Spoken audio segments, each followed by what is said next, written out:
Hey everyone, how's it going? Hope you're doing fantastic. That fade is very quick. Let me try to make that a little bit slower.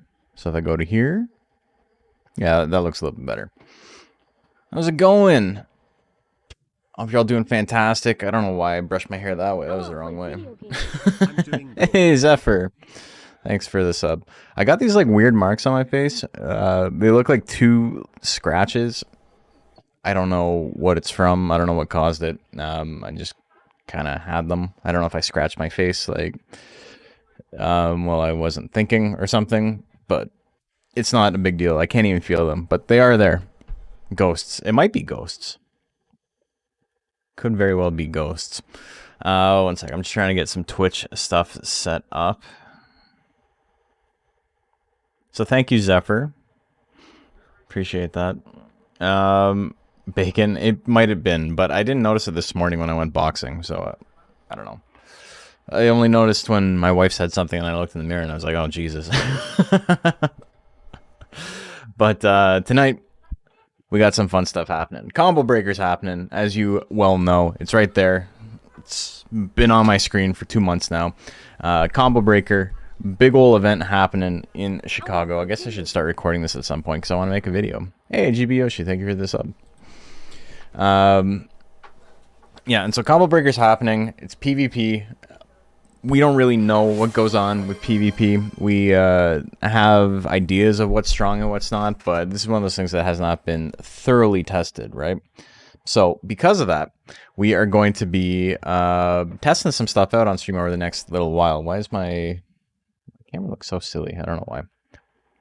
So my white balance, despite me having the auto shift white balance off, is always on, and there's nothing I can do about it. So half the time I'm very pink and half the time I look anemic. Let's see if I can fix this real quick.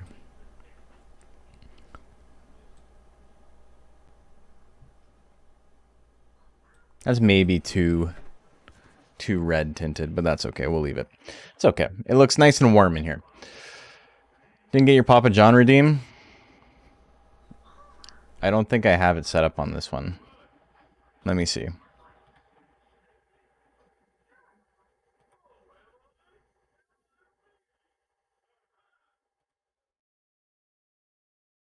Yeah, no, I don't have it set up on this one. We'll do it on the regular screen in a second.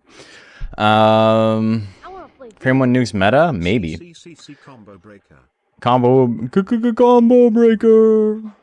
Hell yeah. Thank you, Freeman. Very kind of you. Yeah, Mecha Dino, there's a Dino Hanger dropping in line, and, you know, if I still played line, I'd be hyped about that, but the game is genuinely not fun.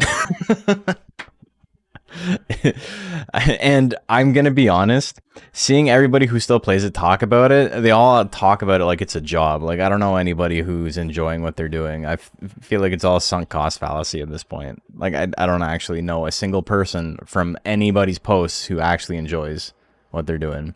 It's just like, oh, I gotta clock in at the not having fun playing a video game factory, and then you do your dailies, and then that's that. I liked it for 3 weeks. That's kind of how I felt too.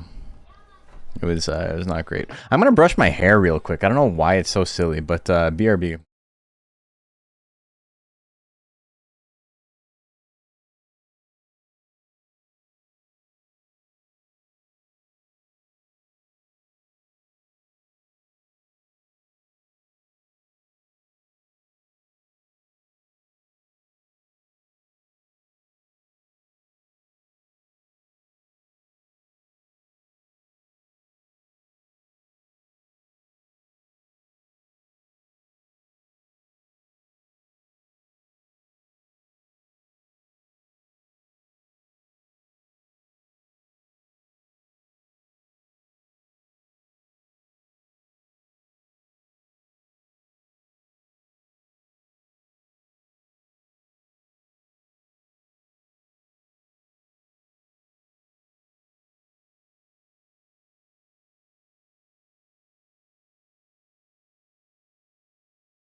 All right, we're back. I had to part my hair the other way. I don't know why I had it that way.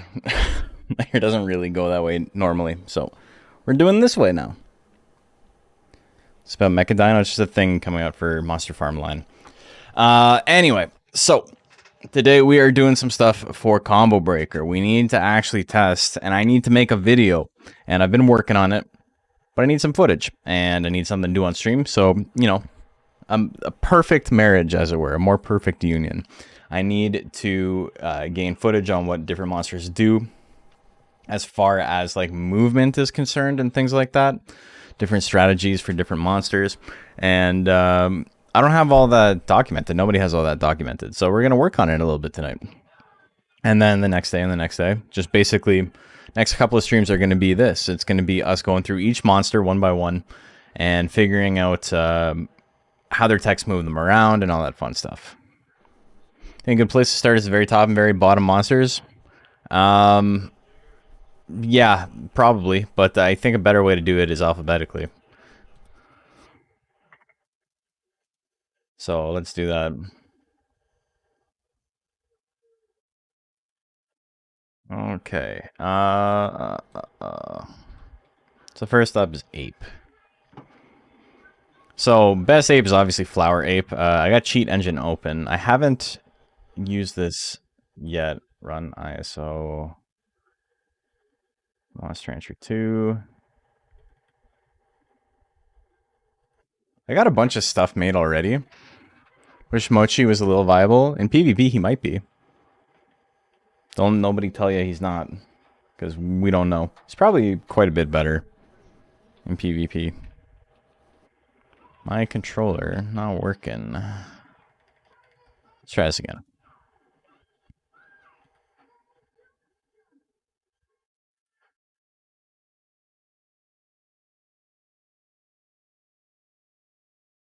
Monster Rancher 2.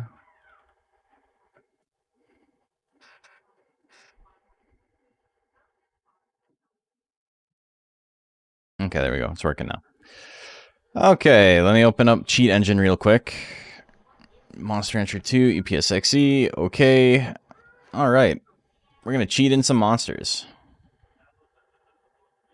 So, let me make a new file real quick. I don't even know what this file is.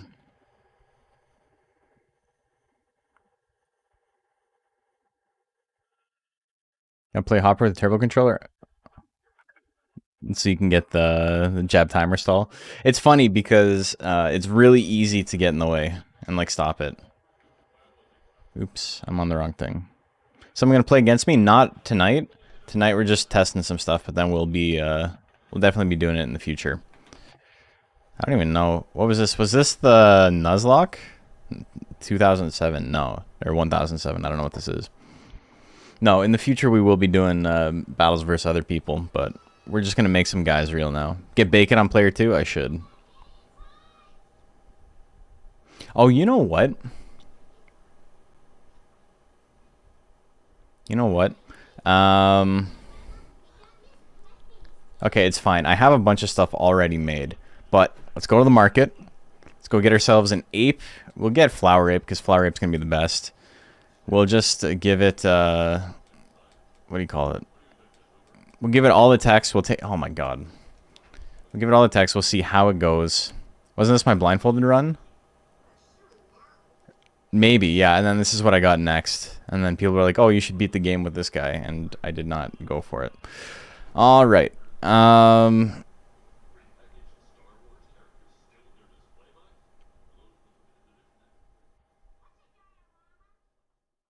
Hold on one sec. Main breed.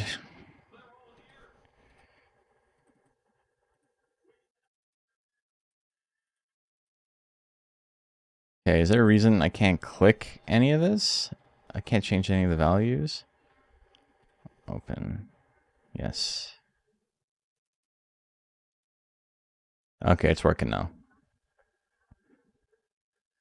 Ape. Okay, and then plant. This is a pretty well-made list. This is my first time looking at this list for Cheat Engine. And then I guess we'll do a basic 4-stat build. You can't see what I'm working on, but I'm working on something. Also, there's no music. My bad. Let me turn that on.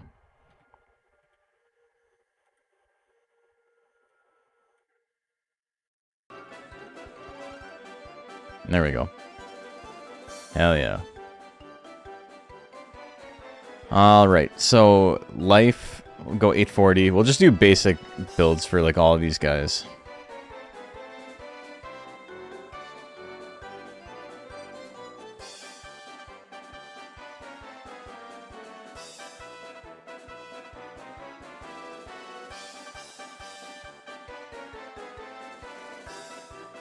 Okay, why is this... This is strange though, when I click on this, it's not letting me just change... Oh, it's stat gain. Oh, okay, I'm looking at the wrong one. I'm like, why is this not letting me change... 840...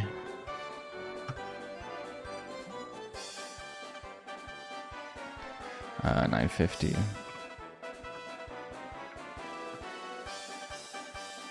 50 1 950 760 1 just for the sake of it. We'll do 100. Okay, so stats are set up. Lifespan and remaining weeks. I need to find life stage, baby. We'll do prime. Prime for everything, just so they're all the right age. We're gonna make a bunch of stuff off the hop.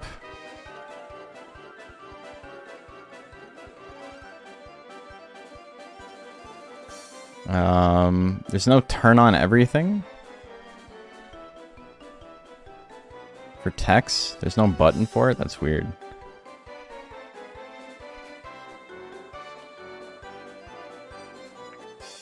I can just do that though. Okay, that's fine. And then I need to make sure guts rate, we're not going to deal with that.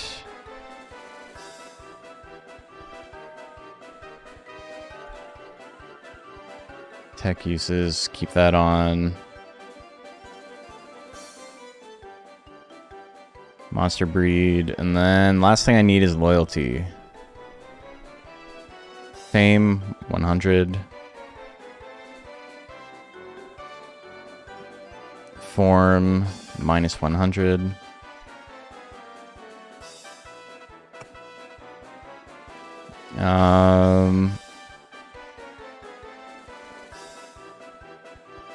Make a Ducklon build? Yeah, that's probably the best Beaklon anyway. Okay. This is, sorry guys, it's just my first time looking at this table, and it's set up kind of bizarrely. I'm having trouble finding everything I need.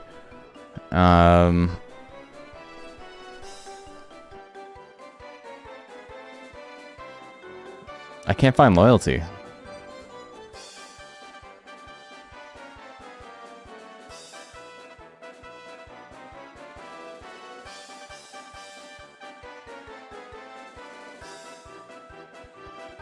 This is so strange. This is such a strangely set up list. You can tell it was done quickly, which is like, it's nice that I don't have to do it, so I'm trying not to complain about it, but... Stress, fatigue, fame... Nature... Just do 100. We don't need to worry about nature too much. Movement speed is fine. Money... Loyalty's not on here. I guess it's fear and spoil. Or, okay, they're on their own. That's fine.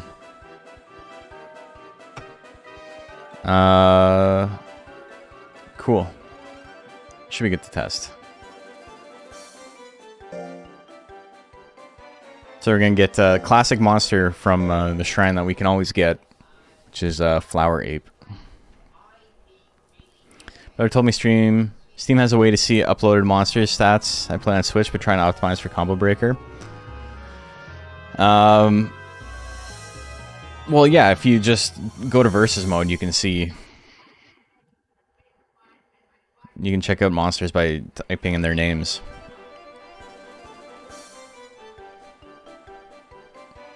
Okay, so we're just calling it ape.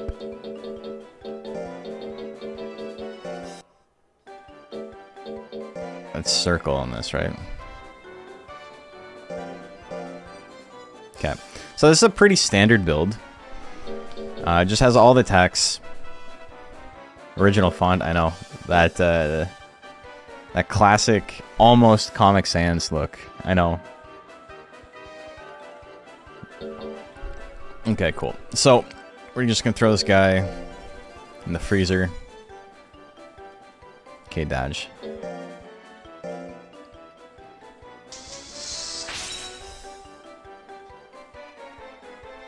I'm not gonna test tanks or anything like that. We're just gonna go for testing damage. Arrowhead is next.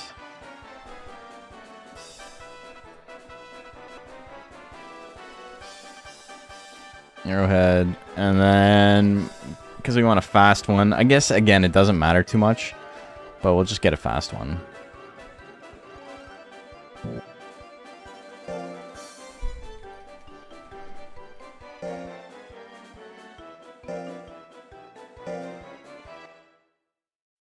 And this should be the same thing.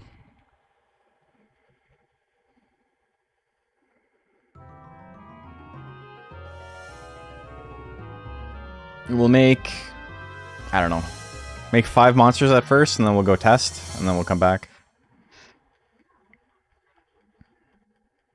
You mean battle specials in form? No, there isn't a way. I mean, you can if you open up Advanced Viewer and they are the first player monster, then yeah, you can. Okay, he's got everything. So many texts on Arrowhead. Try and fuse Grit and Fury. Didn't know how to check if it would work. So for that, if you're playing on Switch, the way you check is you talk to Daj. The analyze function, talking to Daj, gives you little cryptic clues about what each one means. But if you look it up on Legend Cup, it'll tell you what he means when he says each one. Like, you won't see its true abilities until it's cornered, means it has power, for example. Okay, Bajaro. Bajaro will be a fun one. This is going to be like a weird cross-section of monsters. Arrowhead, I think, has potential to be pretty big fucker. But then the rest of this is pretty, so far, you know, maybe not necessarily the strongest.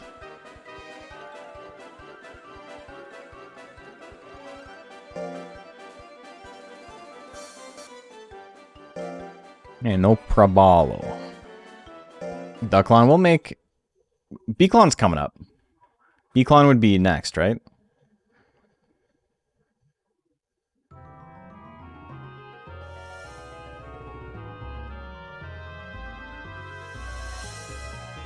We'll go in, like, batches of 5. Because I need to, like... I want to stop recording after a certain point, and then I can try the rest. For Bajaro, using 12 guts round with Grit? No, because, like, it doesn't really matter.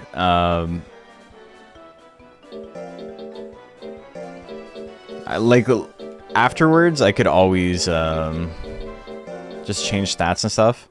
But I don't think 12 guts rate is better than having access to every battle special, you know? I can't imagine that's better. Because I'm not going to be able to test things like Vigor. Like, that doesn't do me any good. I know what the move does, and it's much more of like a... Or I know what the battle special does, and it's much more of like a theoretical thing of like how I could implement it, but like just moving around the arena, like, oh, I'm moving faster. And guts rate and stuff like that, not that big of a deal. Baku and Beaklon, and then we'll end it. And then we'll do some more.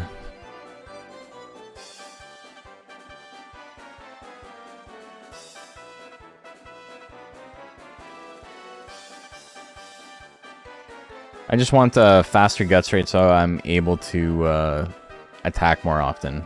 It's the only reason I'm going through the effort.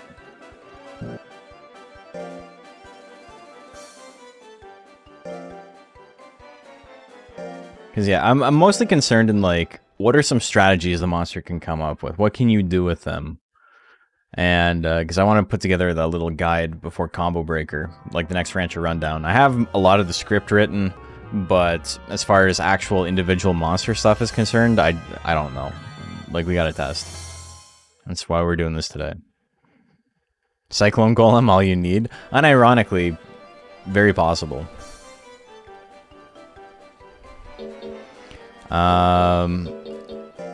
Baku. There's some stuff where it's like, it might make sense for a Golem to only run 900 power instead of 950. You know, like, there's little things like that that I will test more in depth when I'm playing against somebody. But stuff like, what do you call it? Stuff like that is not super useful to what we're doing right now. Okay, where's Duckin? Love Dopey Baku. When he freezes into a cube, it's pretty funny. You got 30 minutes to move your Baku cube.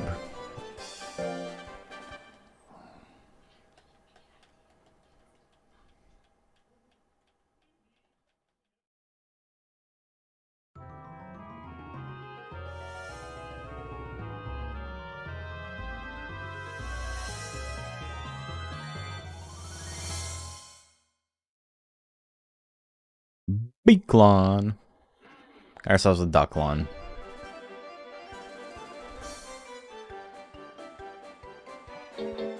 Got some fun videos coming out. I know I haven't uploaded anything in a little while. I have most of the last few tournament VODs ready to go. I just need to like make thumbnails for them, and I've been very late. You see about it? Also, yeah, I guess I can do that now.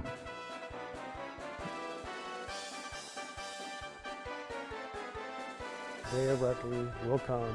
Reckley, 40 seats. Papa John's.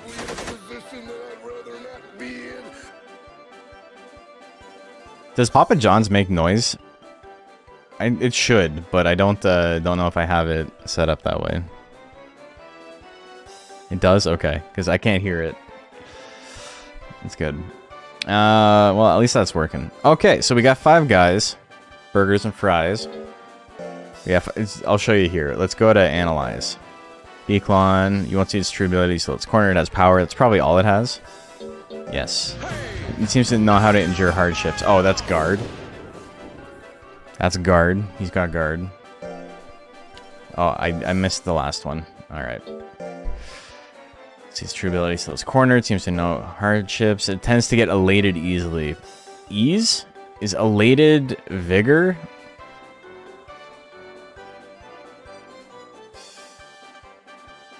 Elated might be vigor. I don't remember. It is vigor, right? I didn't remember off the top of my head. I was just like, I'm pretty sure Beaklons start with guard and vigor. Eases, it seems confident. That's right. Okay.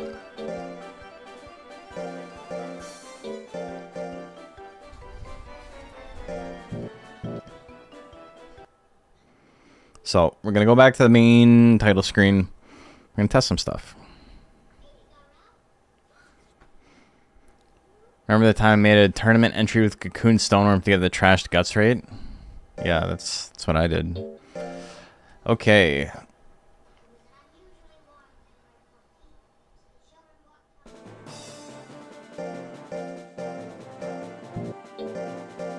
So, Ape up first. His guard because he was shielding himself. Oh, that's right. I gotta turn that shit off. Here comes the money. Hey, Jibyoshi, thank you. Very kind of you. Appreciate the 100 biddies. So yeah, so the fundraiser thing for Combo Breaker is kind of like finito. I think we've raised all the money we need to raise to like help everybody out, which is really cool. Hit it a lot faster than I thought we were going to, but it's sick. We raised some money. We helped some people out. I think we raised about $740-ish. So pretty slick. Okay. So I'm mostly interested in what they can do to like move around the arena and stuff. I guess I should have made intelligence 950 as well. Just for the sake of it. He's actually got 950 intelligence now. It looks like 100, but...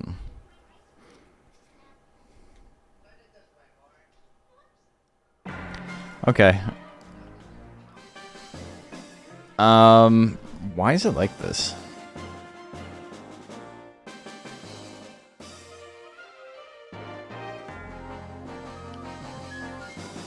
Yeah, I mean, I don't know how to, like... This, like, list of text is, like, really stupid. It's... I don't know why it's set up like this.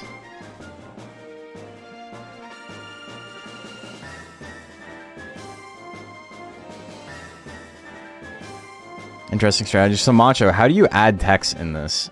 Like...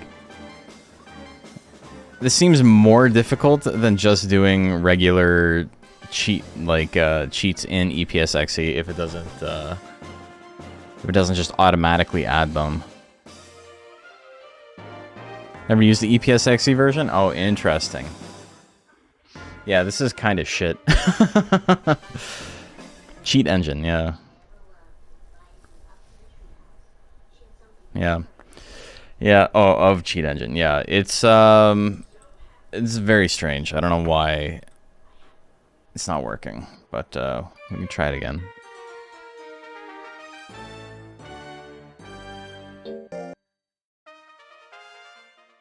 Yeah, it's strange. I have it all set up as on. I have every tech on, and somehow that turned the basics off.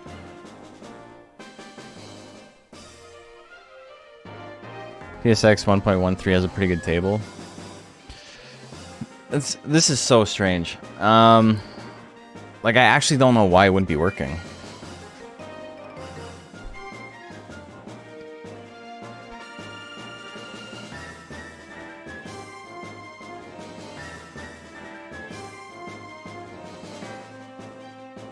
Okay, let's try this again.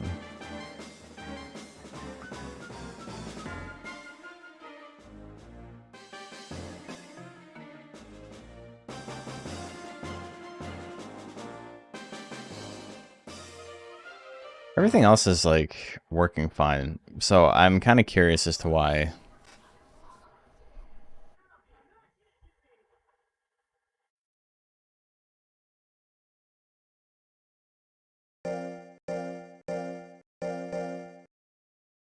Okay, so let's pull out just a regular monster.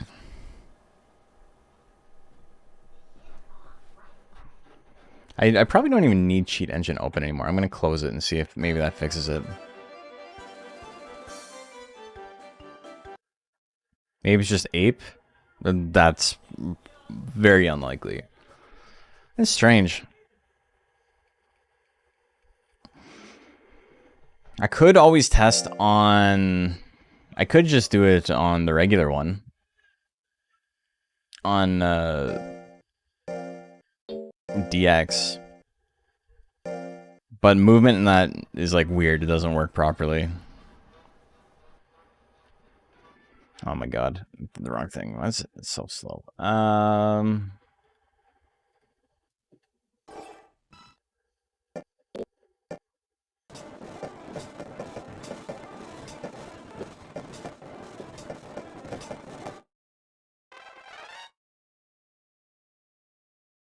Okay.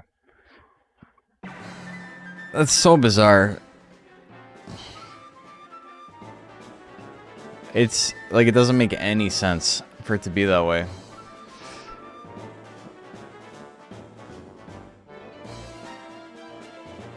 Okay. Need to raise and build the exact monster.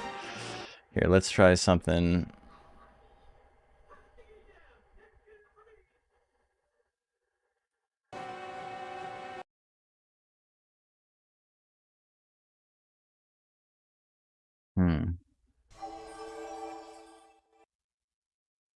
Being competitive, finally realizing how much pain rerolling 3% on specific errantry is. Yeah, it can be.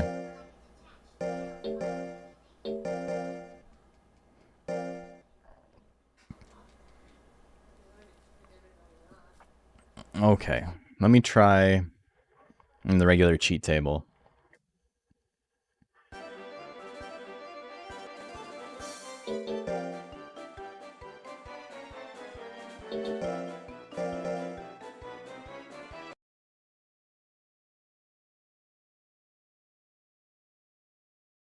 Should be a way for me to do this. If I do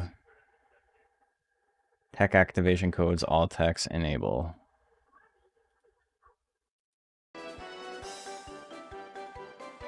The real issue is getting all the stats and stuff set up. That's so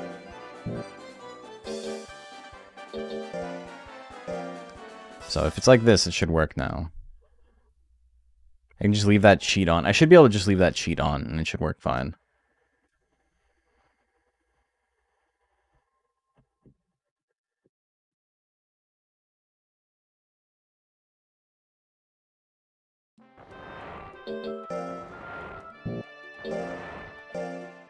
Just enter a battle and we'll see. Hopefully someone doesn't give up against us.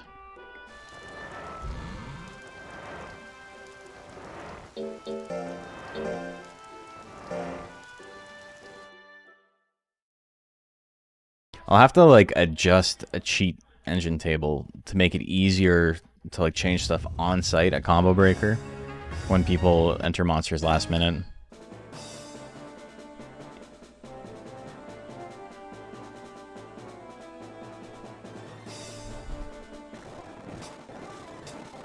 Okay, someone here will fight me. Surely someone will fight me. Okay.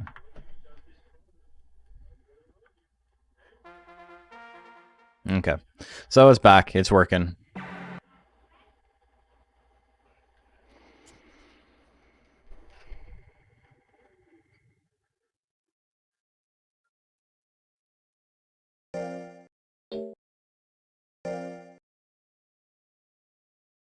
I gotta open up Cheat Engine again. Just so everything has 950 intelligence.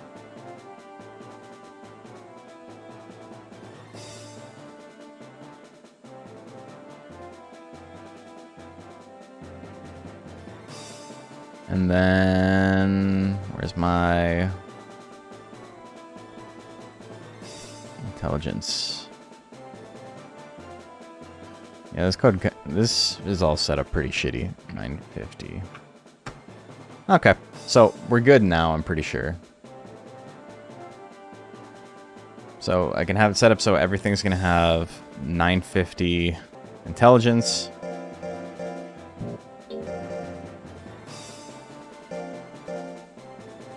I can test for real now.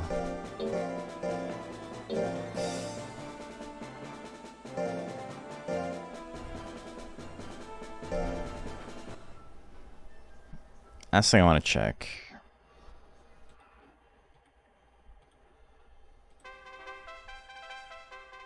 Okay, they're still baby-sized, even though I said to make them not baby-sized. Life stage. Prime. Okay, it says prime. Now. So I wonder if I exit.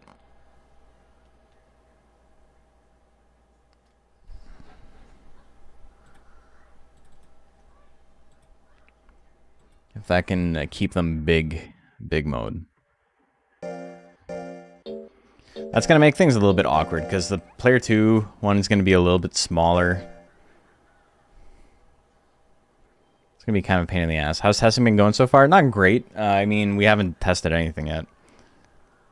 Actually, there's a better way for me to do this. Okay.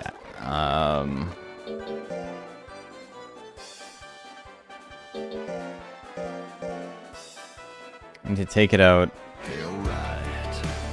Hey! Griggs, thank you for the follow. There's no way for me to change its age. Monsters age in weeks. Okay, let me do this. 900. Okay.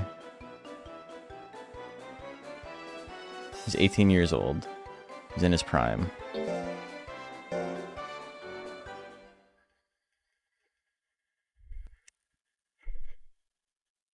I just have to find a combination of things that makes them big.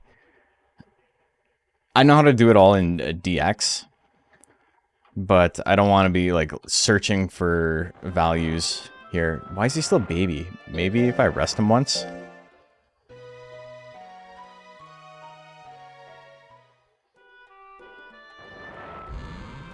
Okay.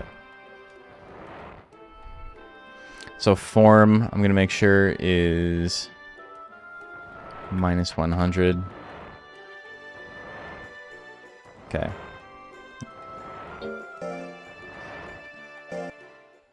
So I'm going to have to do that.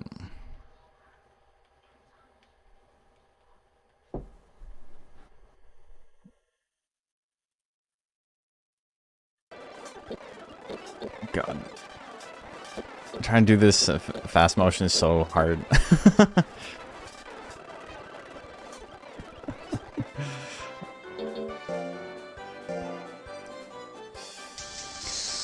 And obviously, if they're not baby sized or whatever, it will make a difference in battle, but most monsters are going to be big, so we're going to test with big. And we're not going to test every single monster, like all the golems with different models. I'm not going to see exactly like starting differences and stuff like that. Like, I don't care about that. We're just making a quick guide. If anyone else wants to test for themselves, you know, I don't have to do the work for you. You're capable.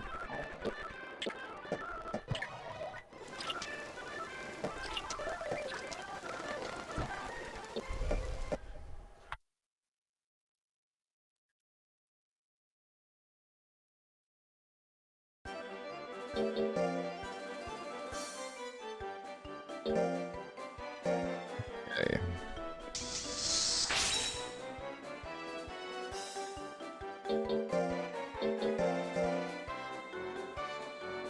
It's a little bit of a process, but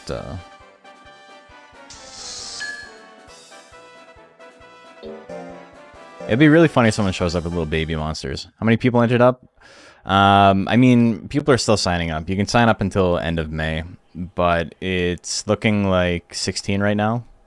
It was 16 last time I checked, but I haven't checked in like a week. Only 33 more to go. There's 38 main breed monsters, is there not? Oh, do you mean like the 5 I have are like okay, and then there's 33 more to go? Yeah. Oh, yeah, okay. I wasn't sure if you meant that the 2 I had rested were like 2 plus 33.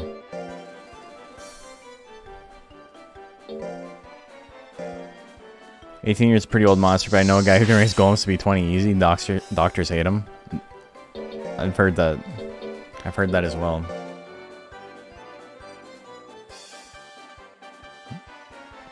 Yeah, but yeah, 5 to start. Pretty good, and then we'll go from there.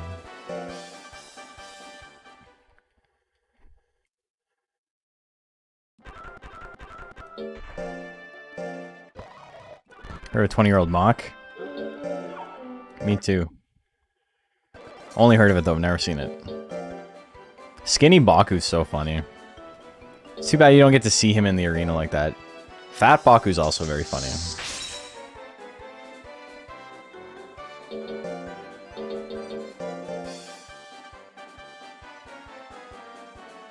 Okay, so it looks like we got it figured out, and we'll be good from this point on.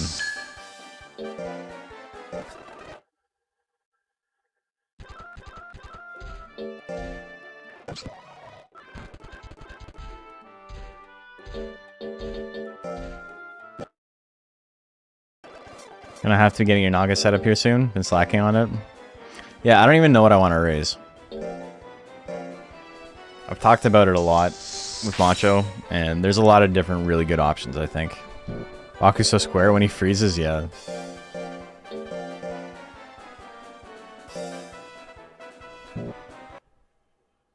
There's also another way to do that. You do this. Just slightly faster. But it's more button presses, so you gotta work harder for it.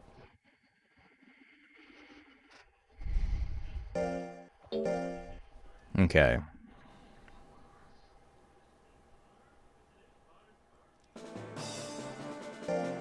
Finally, we're only 46 minutes into the stream.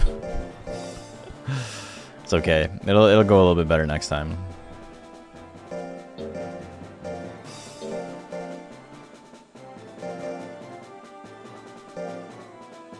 Okay, so I'm gonna state save here. Yeah, okay. And we're just gonna test stuff. We're gonna see what happens. So Abe's basics move him in a pretty predictable pattern. But I'm curious if we're like in the middle of slot 1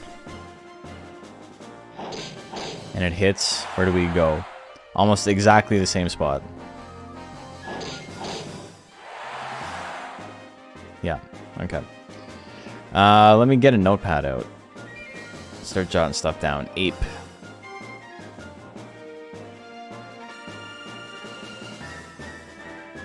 Same spot. Forward. Backwards.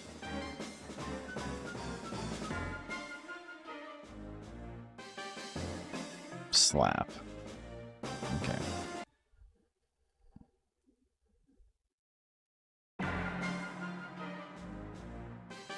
And then I'm pretty sure thwack's the same. So is this a real thing? What do you mean?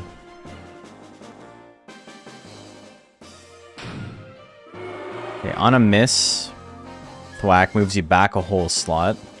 And on hit, I think it puts you back where it belongs. Yeah, exact same spot. Does slap on a hit bring you back to the same spot? Hold on, if I'm real close. Yeah. Brings me exactly back. Like 2DX PvP. 2DX PvP is not a real thing. Also, these are all 50%, so I can't miss. That's so funny. Dude, I just hit like 6 in a row.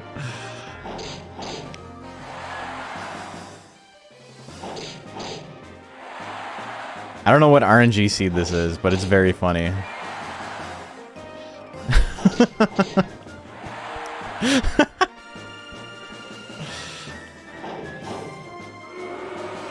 Okay, so it's about 1.5 spaces back on a miss. So if I miss from here, I can potentially go into boomerang range.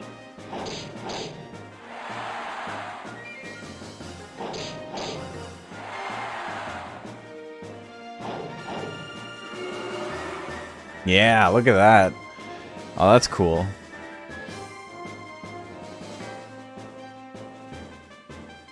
On hits. Thwack. I should actually make a spreadsheet, not do this in a notepad. That's pretty cool.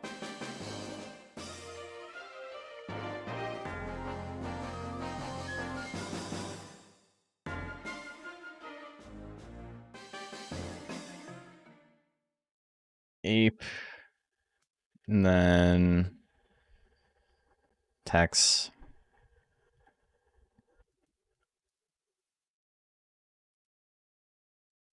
Slap. Whack.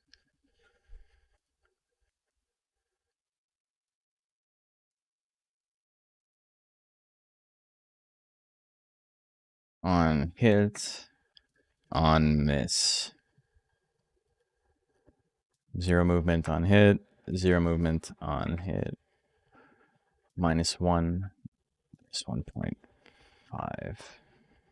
Approx. Cool.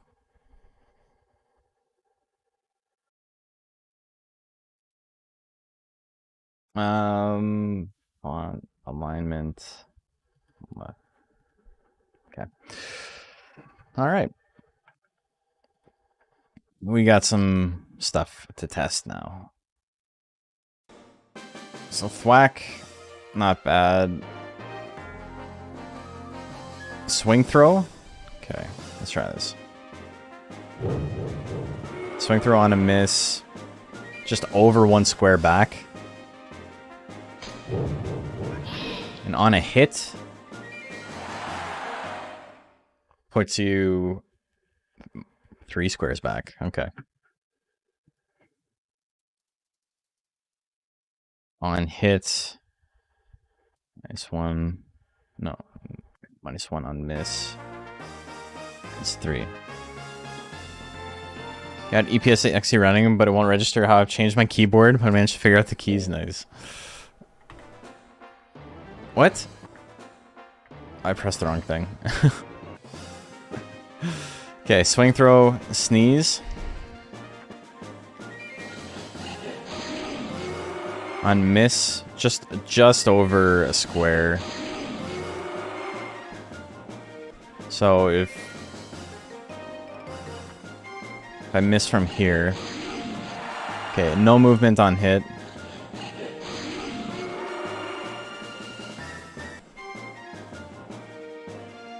So can I move to slot 3? Okay. So it's like a 1.2-ish. Let's say 1.25. Sneeze. On hit. 0. Miss. 2.5. Okay. Arena speed seems like it could be a lot more important in actual PvP. Yeah, it's very, very, very important compared to how it works in AI versus AI, where it's like almost completely negligible. Spawn an emoji without cheating in all the text and then cheated in all the text after spawning. It has all the text in its basic slot. But I'm guessing it's like PCS, PSX, and DX where you have to unlock a tech in that slot for all the others to show up. Weird. So I have codes on EPSXE to just unlock all attacks, so that's what I'll be using. Okay, so that's all the slot 1 stuff. Then, so some kind of interesting things here to consider. Swing throw putting you back 3 slots on a hit is interesting. There's not a whole lot of use for that. I guess you can go into roll assault immediately after. But, you know. Sneeze being able to put you into boomerang if you use it right here is kind of a neat little trick. Like if you're like right on the edge, and you use sneeze, and you miss, now you can use boomerang. That's kind of cool, alright? Huh. Would you run Intelligence Ape? I don't know, Intelligence Ape isn't terrible. Big Banana, when you have full control, is actually pretty solid tech. But that could be a good way, instead of trying to run backwards, well, because Ape doesn't have good arena movement speed, right? Using something like that to move backwards could be pretty cool. Okay, what else we got? Blast. On a hit, no movement. On miss, back a little bit less than a square.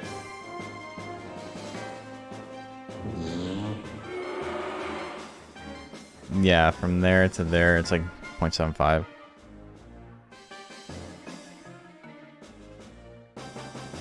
Maybe more. Of course, it's a situational thing, but I mean, if sneeze hits, that's good too.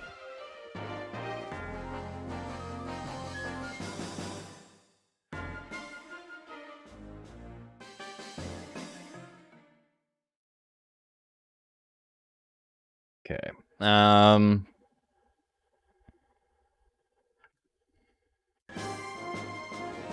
That's it for slot 2. Ape doesn't have a lot of text. Boomerang. On a miss. I wonder if they can like attack right away. Probably not. It looks like it moves you back and then moves you forward again.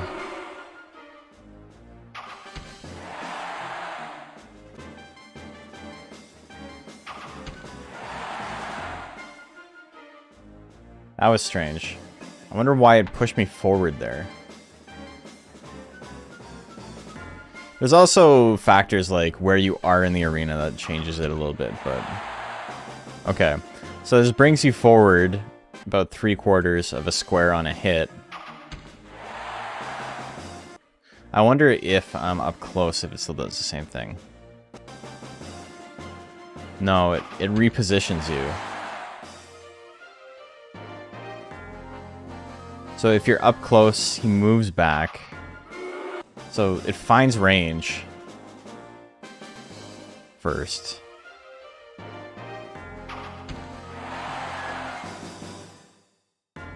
And then brings you forward. Okay, interesting. Huh. So I wonder if I'm at the back and it does that. Yeah. Okay, so it's not identical, but it brings you pretty far forward. It seems like every time he uses it, he moves into range and then does something off of that, which is kind of neat. But on miss...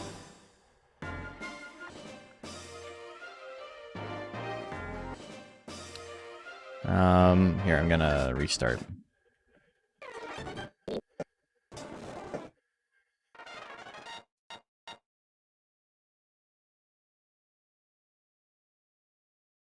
That's pretty cool, though. So when he uses it, he moves to the center. And then on miss, it brings him back to the center.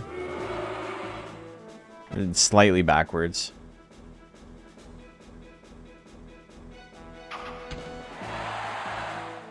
And on hit, it always slides you to the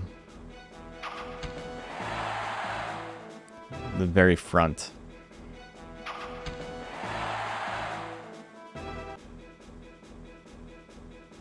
I need him to miss, though.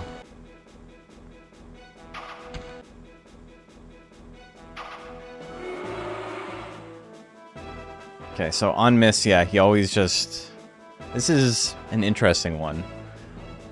On hit and on miss doesn't move him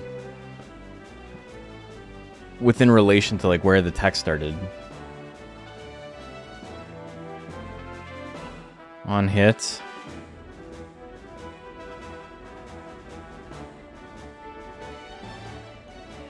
Front of slot 3. Just behind mid of slot 3.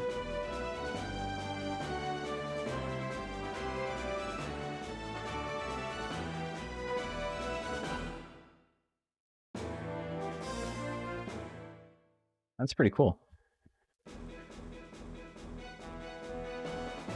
Okay, grab throws the other one.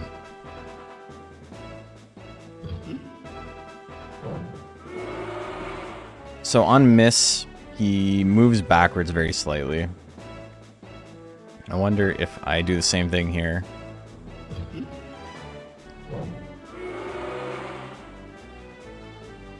Okay. And then if I try it here.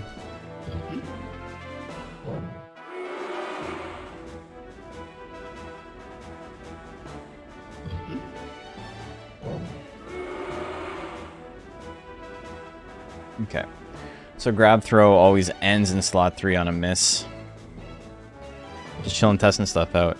Yeah, so for combo breaker, movement and stuff like that is really important. We don't have anything tested really. Grab throw on a hit puts you backwards. If I'm already here, let's try this.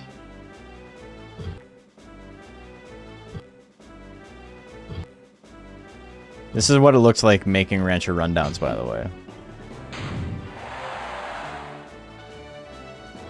Okay, so it's a full slot back. On hit, -1. On miss. Mostly no movement.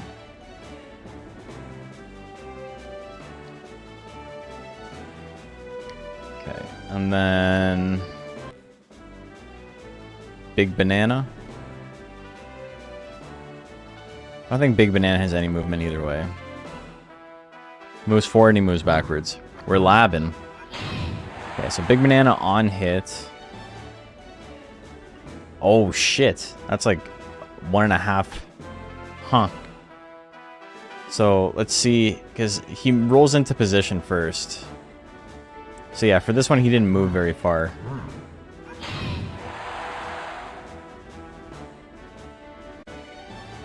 Okay. So he moves to front of slot 3. If I'm all the way back here. He does the big roll forward.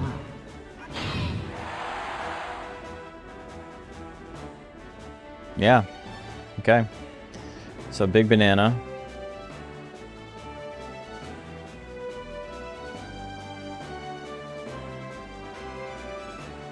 Banana. On hit. From slot 3. I have to get this to miss though, which sucks because... Okay. Oh, there we go. Was that one slot forward? Let's go from the very, very beginning.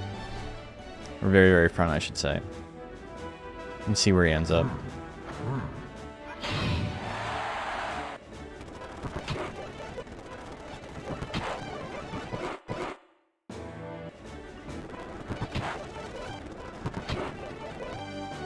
So that's middle of slot 3. But then if I do it here...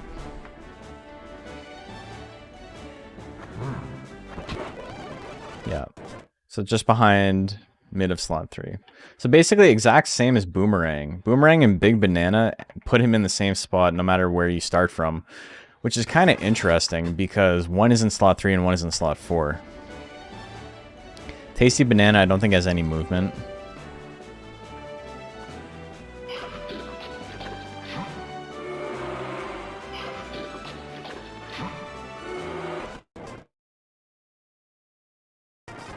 Tasty Banana, I'm not going to worry about. I'm not going to say... and what's the other one? Bomb and Big Bomb?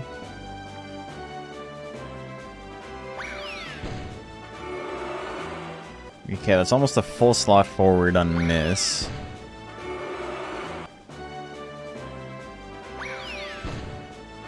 And on hit... Okay, so he doesn't move beforehand, so...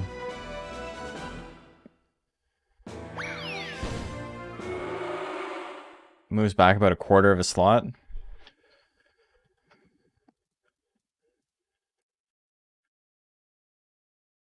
It's 0.25. And on miss was like almost a full slot forward. Interesting.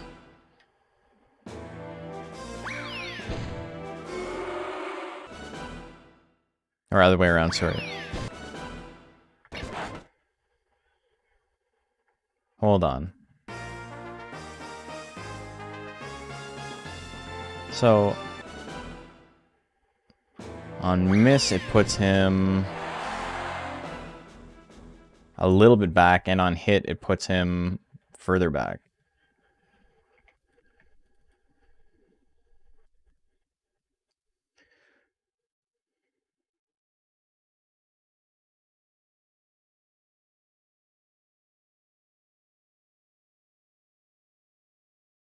Okay, Big Bomb up next. So you can see why this might take a while. Labbing's fun, though. Get to learn some stuff.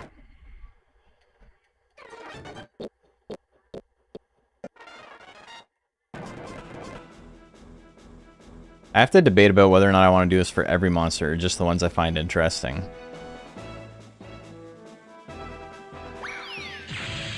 Okay, Big Bomb on a miss is about a slot forward, half a slot forward. He doesn't move beforehand. So on hit is quite a ways back. I wonder if I land it from here, if it makes a difference.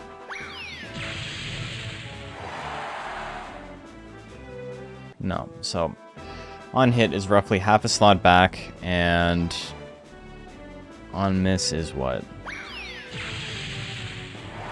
It's over half a slot. It's like 3/4 of a slot.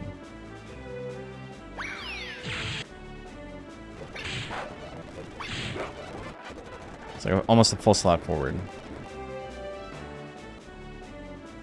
Gotta test it from up here, though.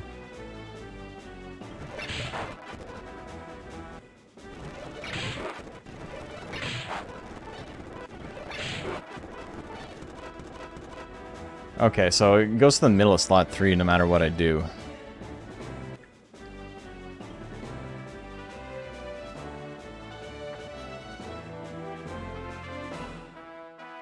But What does PvP battle mean? Like human control. Come on. Okay. So I move to the middle of slot 3. On hit.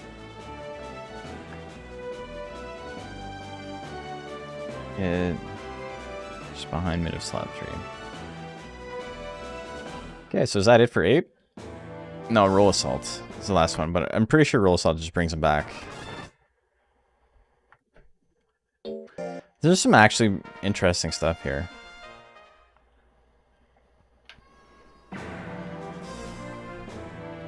So yeah, so Combo Breaker's big fighting game tournament happening at the end of May, and this game is being featured at it.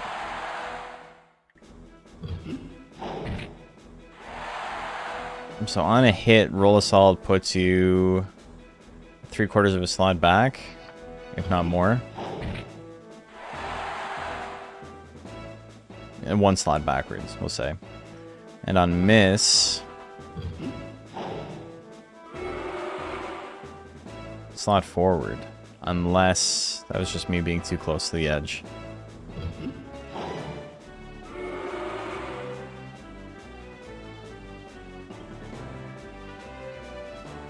I'm curious, if I was to land swing throw here.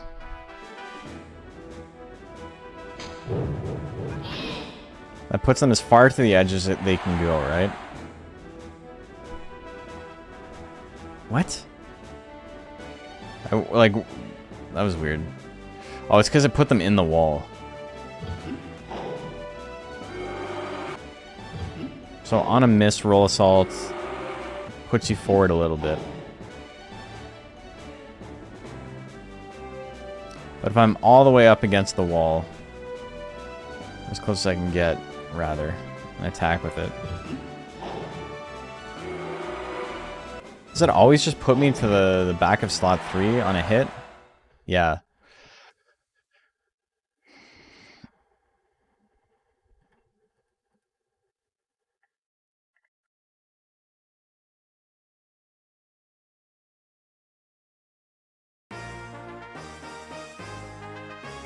Adjusts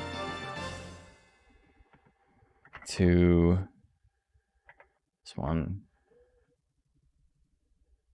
based on how far into the wall is thrown. Okay. And then Roll Assault on miss, back of slot 3. Nice one. Okay. All right.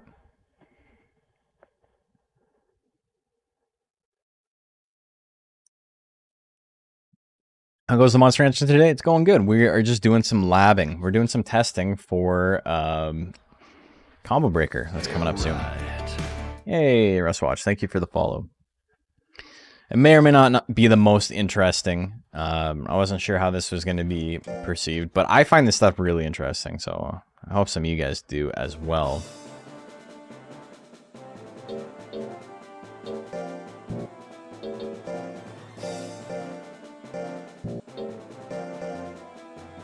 So we did all the ape stuff. I guess we can do a quick overview. Swing throw, you know, has a chance to move you all the way to the very back, which isn't necessarily great because you might be stuck only being able to use Roll Assault afterwards, which, you know, it's not solid. Excuse me, but it does adjust based on how far the opponent is thrown into the wall. So if you're like right up against the wall and you throw them into it, you know, will push the opponent forward as well. So, and then other than that, what are we noticing? Big Banana always ends up in the same spots, no matter where you started from. Same thing with Boomerang. Roll Assault's always a full slot back, which is interesting because, you know, it starts in slot 4. So that's like a good way to like get all the way back if you need to run out like a half a second or whatever. Got your keyboard working with the EPS-XE? Hell yeah. Power went out. It's always something. A lot of his moves don't actually do anything on hit. It's all on miss. So it's just about being aware of like what you would do afterwards. I think with a tech loadout like this, or a stat spread like this, Intelligence Ape is actually probably pretty good. Excuse me. Your first two slots are a little bit wonky, but Boomerang seems really good. Big Banana seems really good. If you get one crit, 2 Big Bananas is enough to like win you the game instantly. It's just kind of expensive. Okay, let's do Arrowhead next. Arrowhead's gonna take a lot longer because he's got a billion moves. We're gonna keep the ape just because it's funny.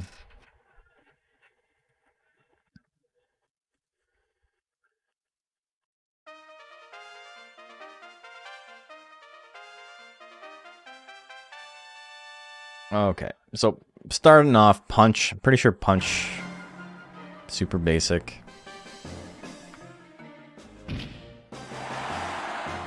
So on hit,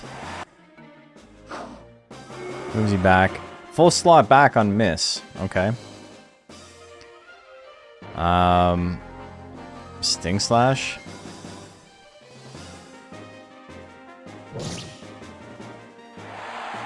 On hit, nothing. Oh, that was a miss. Come on, I need you to miss, brother. Full slot back on miss.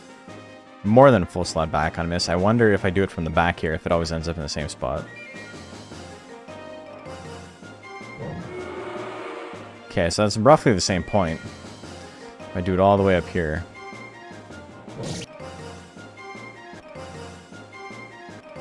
I need this to miss. Doo-doo. Doo-doo. Doo-doo. Doo-doo. I can't miss if I wanted to. This is actually crazy.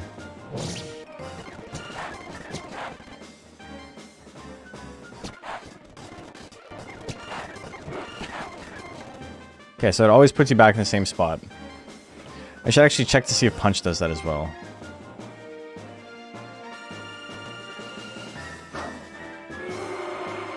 Yeah, okay.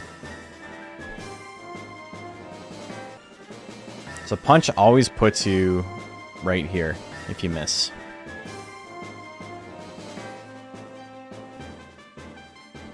So middle of slot 2, somersaults.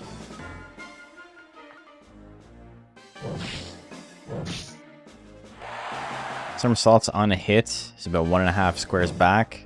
Unless that also just always puts you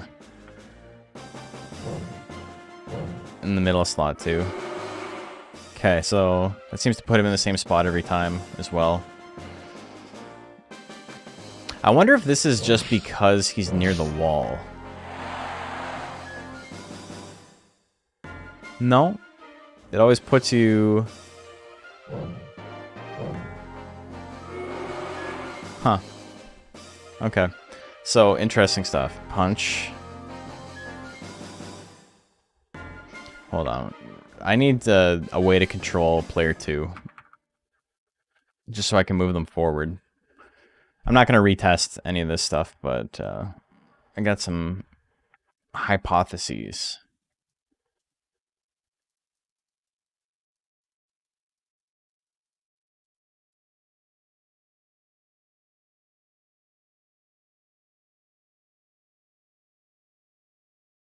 To...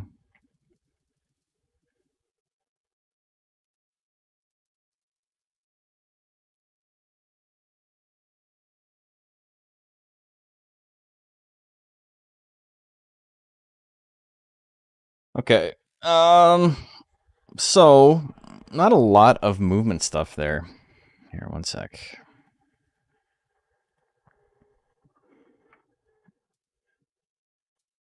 Let me try and set up player 2 controller real quick. I just need to be able to walk forward. Nothing else needs to matter.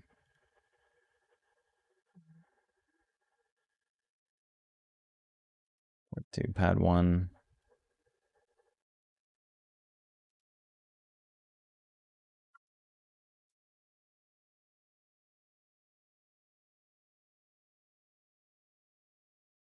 Okay, so now I can walk forward with player 2.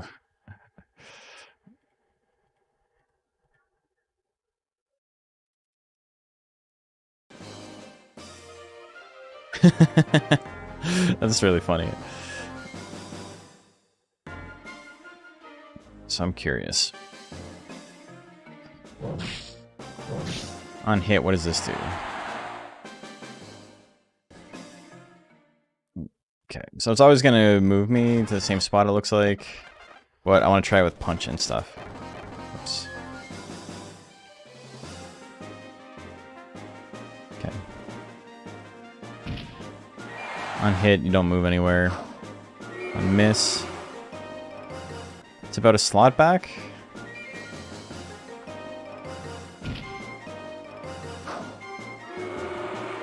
No.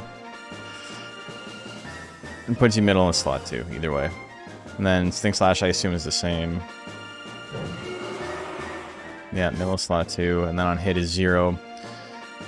Somersaults, we've done. Regular somersaults. Miss puts you middle of slot 2.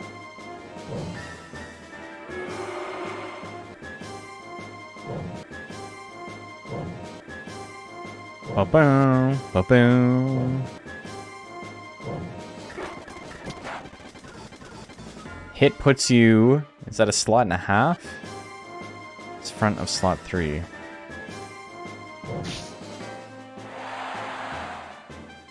Yeah, about 1.5 slots back.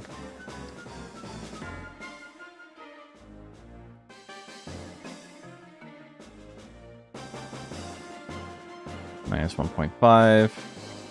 Mid slot 2. Cool. So, everything so far that Arrowhead has in slot 1 moves him into the middle of slot 2 on a miss. That looked like it could have been like 1 slot back. Let's see. Okay, I love how he's like not even aiming in the right spot. Mid slot 2s. What are you aiming at, brother? Okay, so that one hits. Is that 0 movement? It looks like it. What if I do it from here?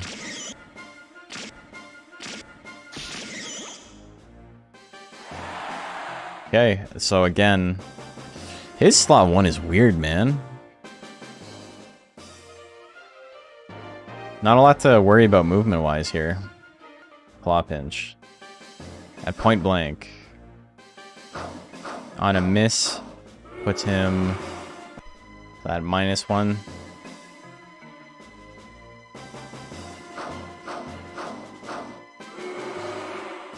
Yeah, mid slot 2 on a miss.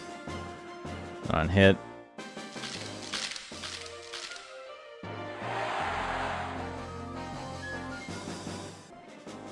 Zero movement on hit.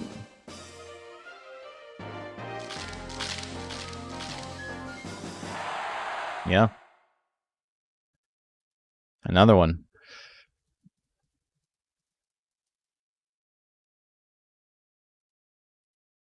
So that's 6 attacks in slot 1. 4 of them move like not at all if it lands, and they move you into the middle of slot 2 on a miss. And the other 2 also move you into slot 2 on a miss. But somersault moves you back a whole 1.5 spaces, meaning that you can probably end up in slot 3 using it pretty consistently. If you're like right here. If you hit with it. Yeah. And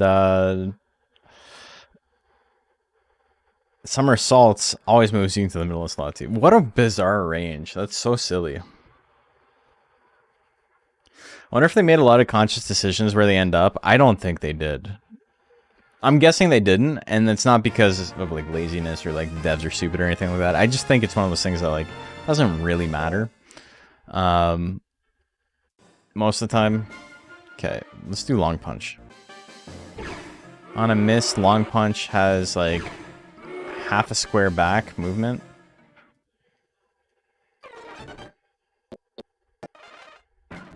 It seems pretty haphazard if they did actually like put time and effort into it.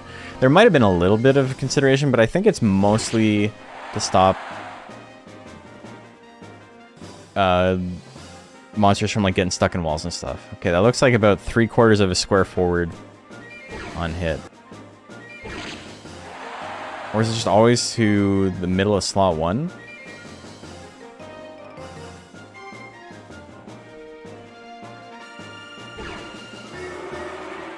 Okay, so very...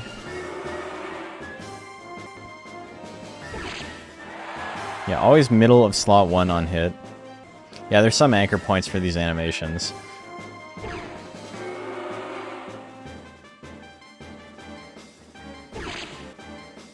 We saw it with Ape a lot. Okay. So...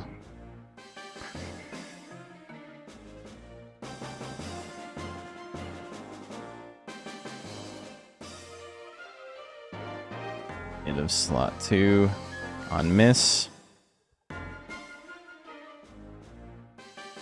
Slot 1 on hit. Long punch. Okay. Death Scythe.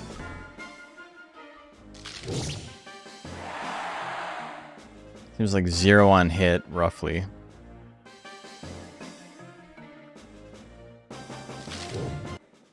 I guess I should see where it is on miss, too.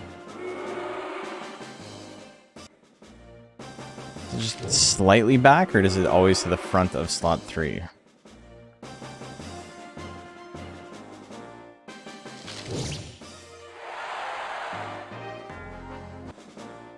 Okay, yeah, 0 on hit. Now I need to see where this goes on miss. No, that was a miss. Okay, so about half a slot back. Death Scythe. On hit, 0. On miss, 0.5. That's interesting. But yeah, some of them seem variable, like relative, and some are pretty static in how they move, which is kind of neat. I'm pretty sure I said... What am I pressing? I'm not pressing anything.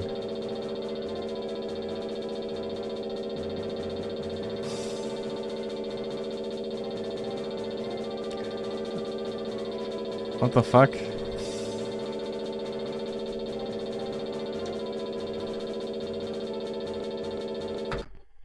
Oh. Wasn't pressing anything.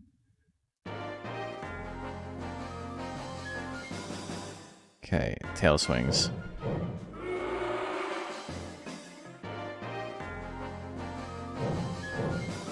Player 2 probably? No, I don't have anything else plugged in. So, mid of range 2. Also, his claw does something really weird. So, full slot back on hit. I did unplug my controller and plug it back in. Yeah, it's being weird. Yeah, I don't know why. Alright, let's try this again.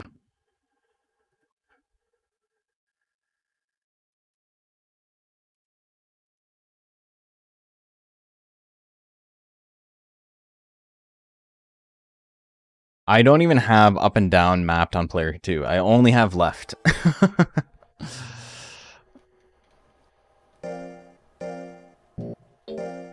Okay, it's working now, it looks like.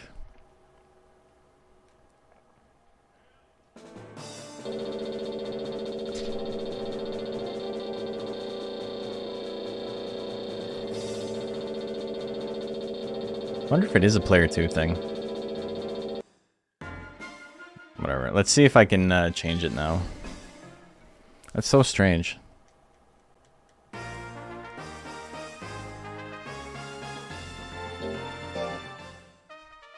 Mad Cat's controller behavior, yeah. I'll have to change it, but okay. So Death Scythe, we figured out tail swings. Slightly forward. hit him before he's moving? No. So is that always to the front of slot 1?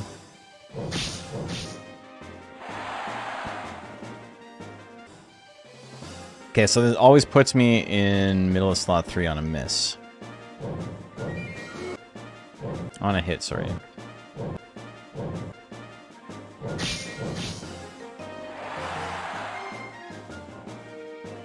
It's about a full slot back. That's interesting. Okay.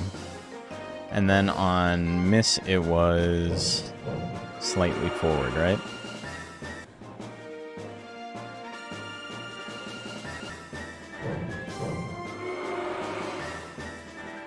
Yeah.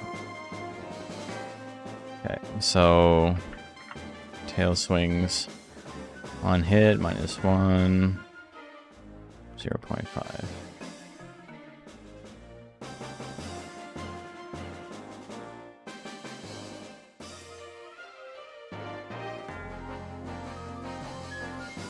Not a lot of text that move you forward.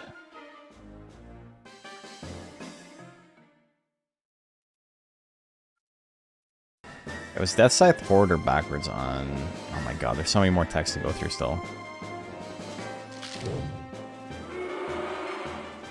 Death Scythe is a little bit forward on a miss. That's right. Okay, so Death Scythe and tail swings are similar in that sense. Regular tail swing time. On a miss, no movement. Unless it always puts me in the same spot. On a hit, is that full slot back?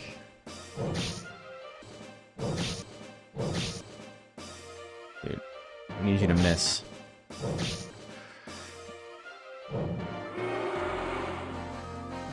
Okay, about the same spot.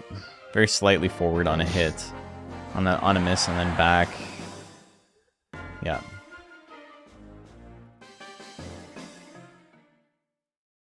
It's 1, 0. We'll say 0.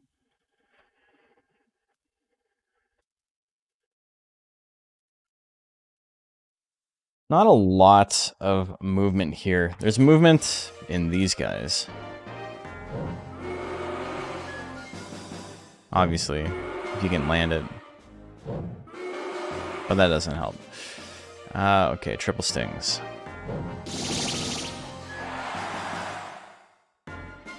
Triple stings on a hit, full slot back? Or is it just the middle of slot 3?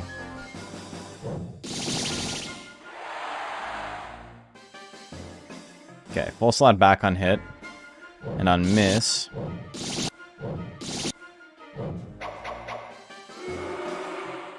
about 0.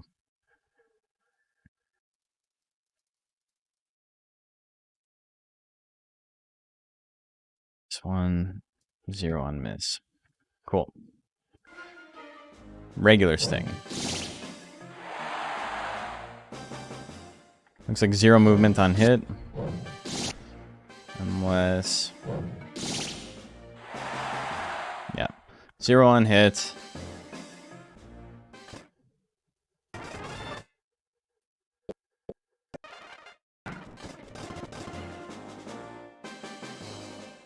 Okay, we're almost halfway through Arrowhead. Oh my god.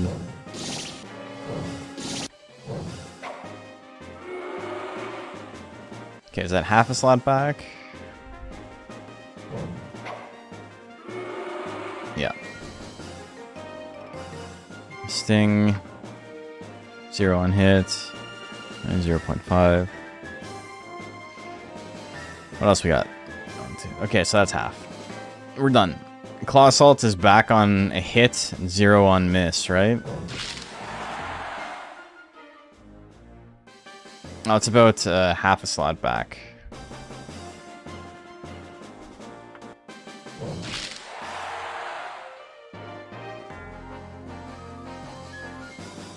Very slightly back. So if you do it from here... Okay, that's so strange. What?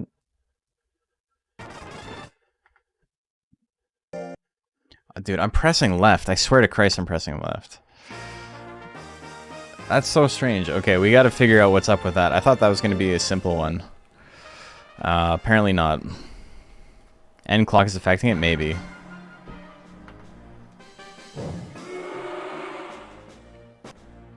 Wall assault. It's a full slot back on hit.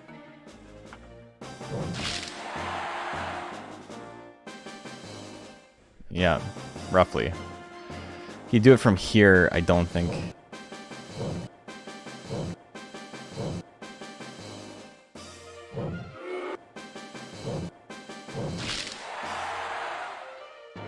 Will it be enough? It is enough. Okay, so it's full hit back on, or full slot back on hit, and on miss is roughly 0, right? No, it brings you to the front of the slot no matter what. Interesting.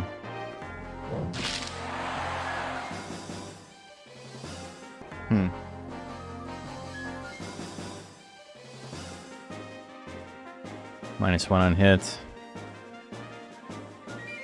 Front of slot 3. Okay, cool. Cyclone. Oh, yeah. We get to see fucked up Cyclone.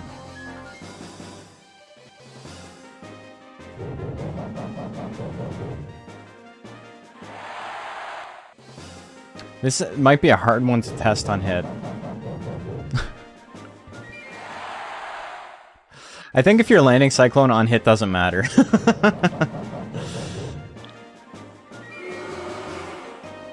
Okay, so 0-0.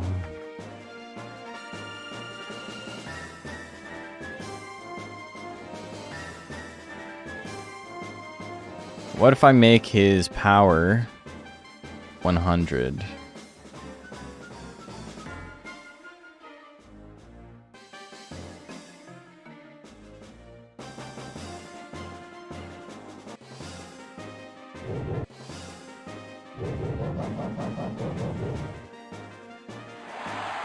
Okay, so it's 0 either way.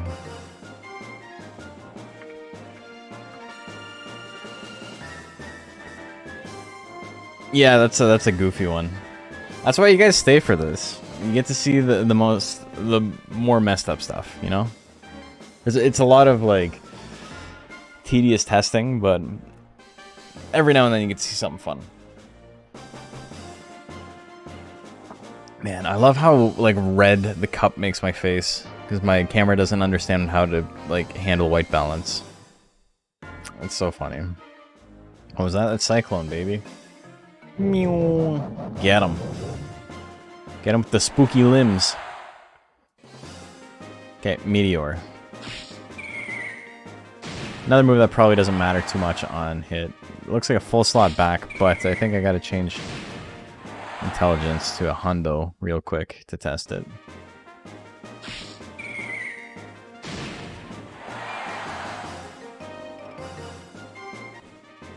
So, half slot forward-ish? Or is it just to the front of slot 3?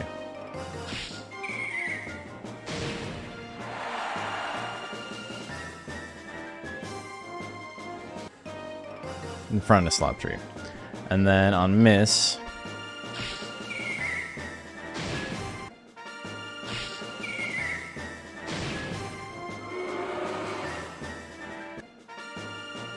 Okay, so both of them just bring you to the front of slot 3.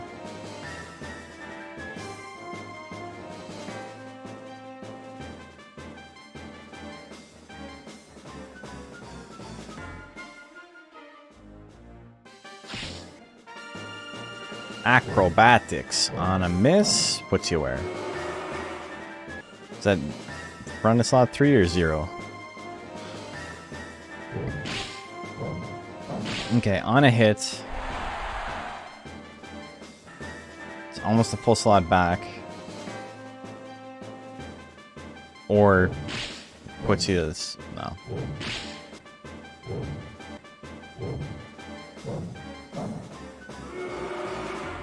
Okay, front of slot 3 on a miss.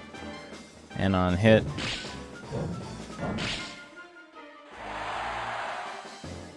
It's a full slot back. More or less. About 3/4. 0.75. Slot 3. So, wow, Arrowhead's got like a lot of like weird movement stuff. Hey Stark, how are you doing? Half a damage from Cyclone inflicted the enemy's mental state. Yeah, it's pretty funny looking. Acrobatics just Cyclone for Arrowheads that haven't reached peak flexibility. You got the gymnastics down, but you don't have the flexibility. Dude, I swear I'm pressing left, and it just doesn't work sometimes. Yeah, Aerial Claw. Half slot back. Or back of slot 3. Okay, yeah, it's almost a full slot. Full slot backwards. And on miss, does it always put you to the beginning of slot 3? What if I move this guy up? See how that changes things. Come on.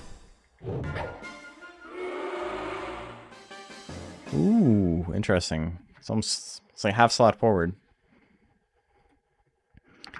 Aerial Claw. I don't remember what it was on hit. Half slot back.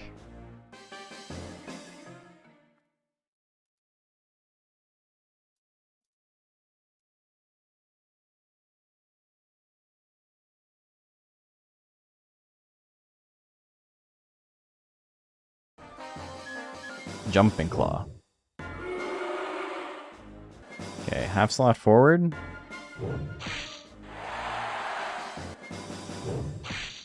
I don't have enough time to test this properly.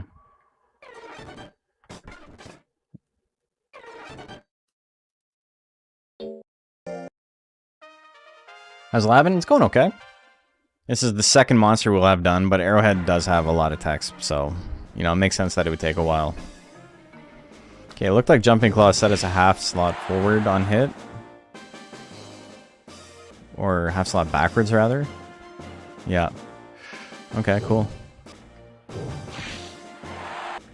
And then on miss.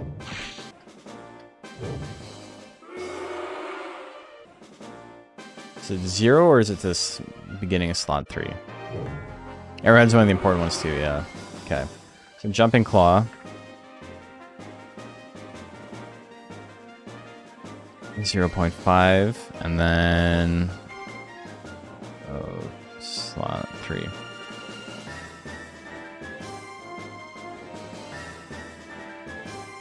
Okay, so we got some interesting stuff happening here. Arrowhead has every single one of his techs in slot 1 moves you into the middle of slot 2 on a miss. And 4 of his 6 moves in slot 3 move you to the front of slot 3 on a miss. So not great for movement, but it's interesting how they're all so consistent.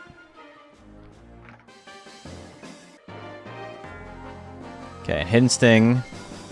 Pretty sure was it Hidden Sting is a full slot forward. Or it's slot and a half forward, or is it to the front of slot 3? I think because it moves forward so far. Yeah, it's the front of slot 3.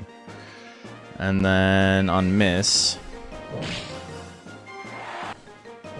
Can I get it to miss? There we go.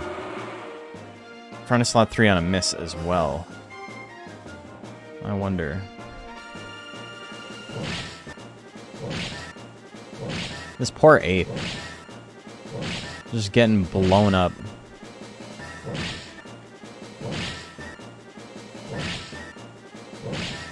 Oh my god. Okay, front of slot 3 on both.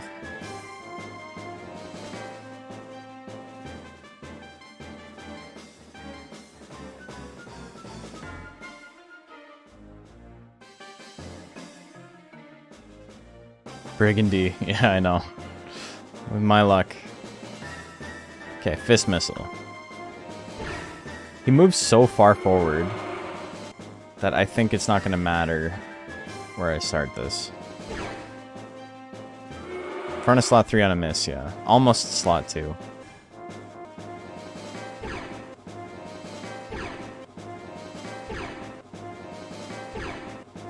Come on. And on a hit, where does he go? Front of slot 3.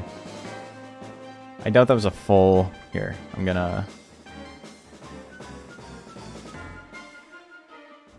try it from here.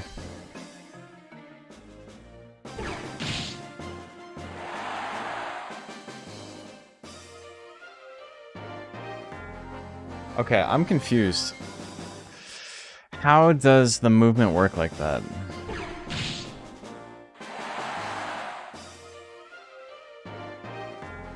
Is it only when he's up against the wall it moves them forward? Oh, that might change so much of this. Ugh.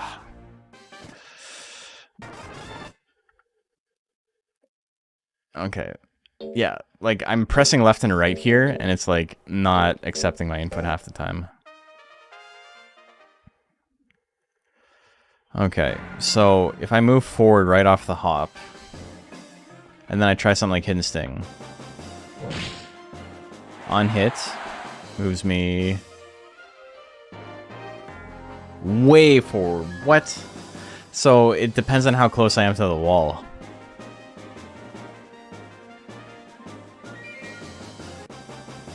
Huh. Oh, that feels like it's not worth doing long testing. That's so much work. Oh, shit. Why is my face so red?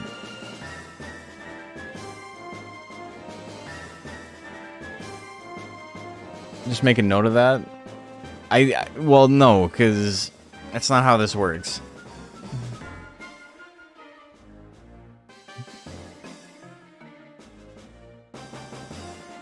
It's not that it's this one tech, it's every attack has to be tested for that now.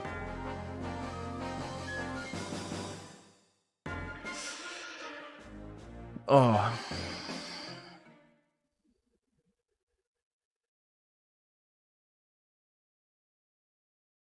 I think it probably only matters a lot for techs that are in slot 4, though. Like, let's try something. I'm up against the wall. I'm gonna try, like, Claw Assault. Where does this move me on a hit? Okay, still -1, even though I'm against the wall. And then on hit... Okay, so it doesn't matter for that. Acrobatics...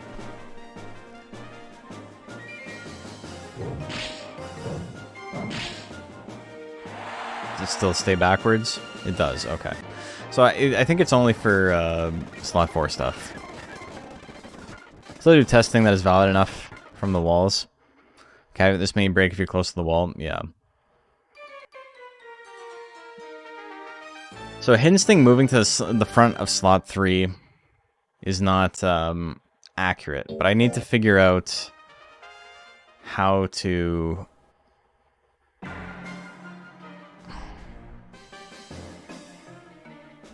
Okay. So, from where they are, if I hit, this moves me to the front of slot 3. If I'm all the way up here, and I do it, and it hits, moves me to the front of slot 3. If they're closer, and I have to back up into the wall,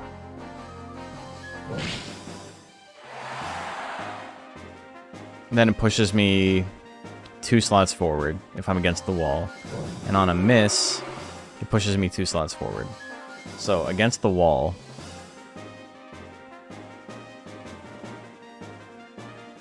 Against the wall... Moves to... Mid of slot 2 on hit or miss. Okay, that's fine. Fist Missile was doing the same thing, right? It was on Fist Missile that we were testing it.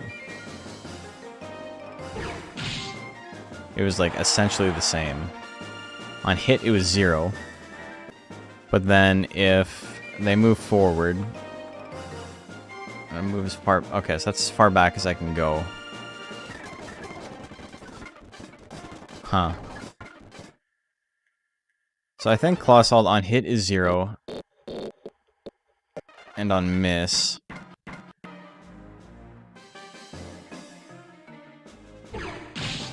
Is the same thing. Either front of slot 3. Oh, what? Okay, but if I'm up against the wall...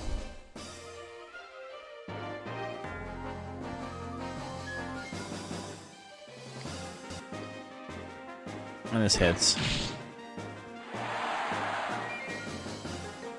Then I move forward 2 slots. But I just did it once. And didn't move at all.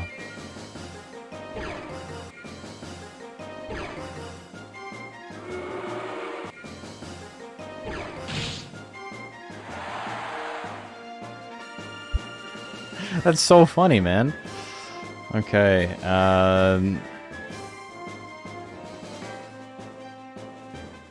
Fist Missile.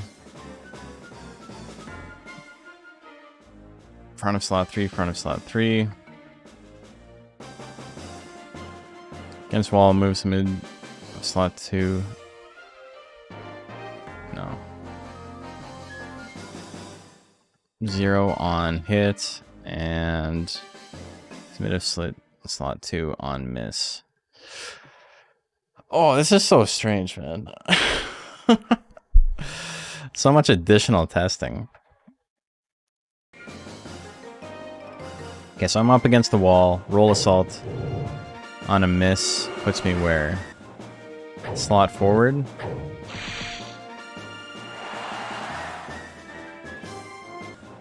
then back on... Up against the wall, it's -1 on hit and +1 on miss. But when I'm not up against the wall... +1, well, front of slot 3.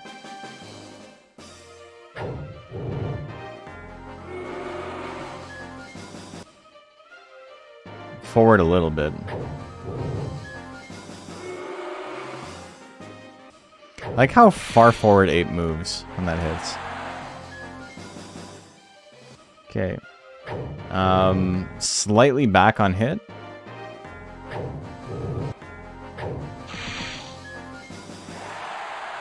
Well. Alright. You can stop critting.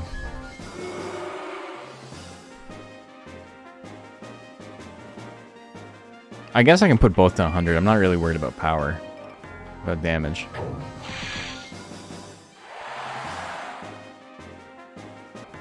Okay, so it puts me to the back of slot 4 on hit. And then if they're up close... I'm up against the wall. Front of slot 3 on miss. Still.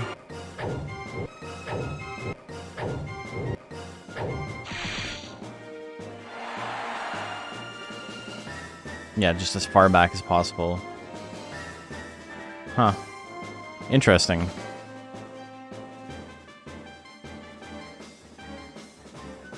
On hit, as far back as possible. Slot 4. And on miss, front of slot 3. So he's got lots of stuff that moves him to the front of slot 3.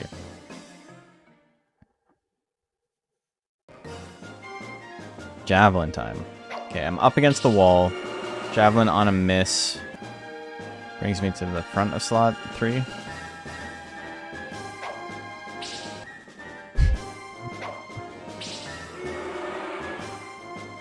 Oh, it's like a full slot and a half forward. Slot and a quarter. On miss.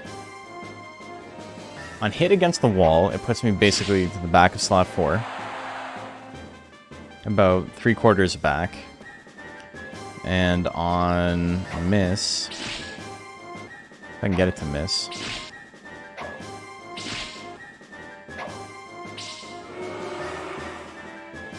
It's about a slot and a half. Okay, now I need to test if it's that way when he's not against the wall, because that's an insane thing for me to have to test. Oh my god, I don't want to do this for every monster. Oh, this is gonna be so much work. Shit.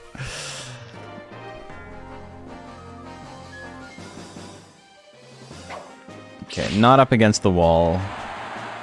Javelin on a hit still puts me about 3/4 of a slot back.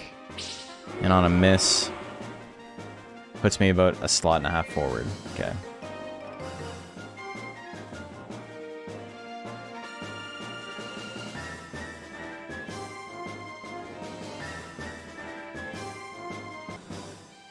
Energy shots. On a miss is about a slot forward.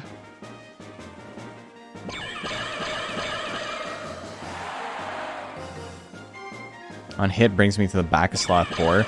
Wow, all of his stuff is like pretty normalized, eh?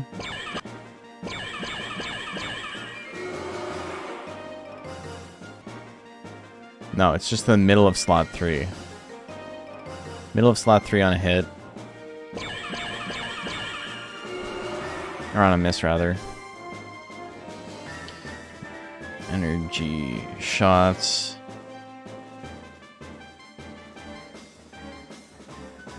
Slot 4 on a hit.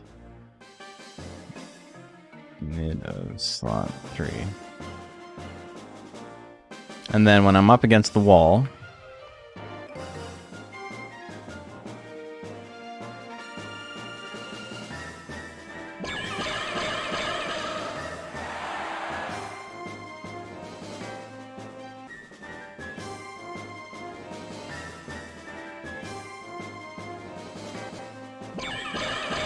what happens when I'm up against the wall here?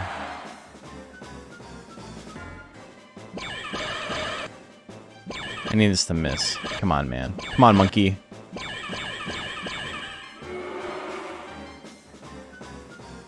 Front of slot 3. Whatever. Either way, he's in slot 3. I'm not making a note for that. That doesn't matter that much. Okay, up against the wall. Energy shots. 0 on hit. On miss. We're almost a full slot forward. I probably should have programmed a backwards as well. But I'm going to have to like redo this all anyway. Like controls and stuff. Once I'm done Arrowhead.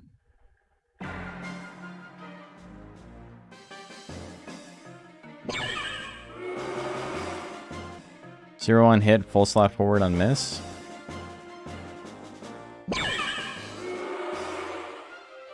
Front of slot 3. You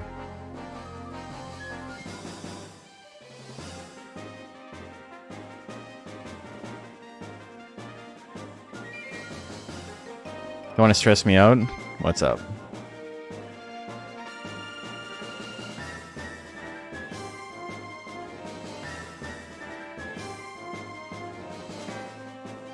Is there any possibility this could end up in different places depending on player side? Yeah, totally. But from what we've seen, I would guess that it's probably not super important. Things like the sacred combo and shit like that works on both sides. Movement tech for like color Pandora is the same with Spiral Rush, regardless of side. So I guess it's possible, but and honestly, I wouldn't be surprised if that is the case. But that's going to be up to people to figure out on their own. I actually have to decide what I want to do with this video now, because this is going to be so much work. And I don't think people are going to want to watch me do this. This might be a fun thing for people to, like, help me compile. But, like, I don't think this is something I'm going to spend, like, 8 streams doing. This is pretty funny, though. Macho, you want to see if we can get Parsec running? Or is your power still out?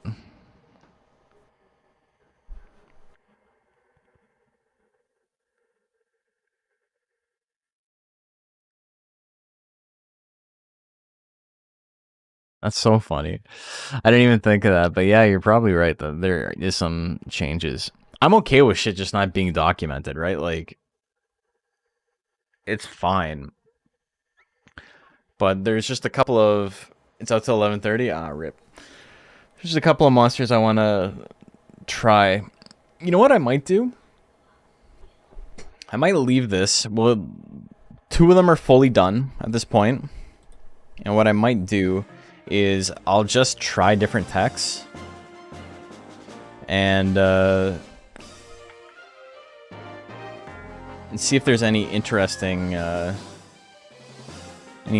tech.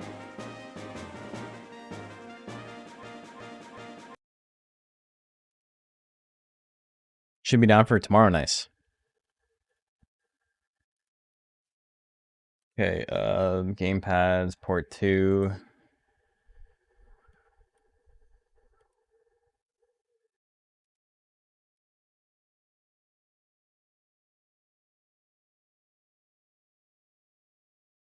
Oh, okay, I know exactly what was happening.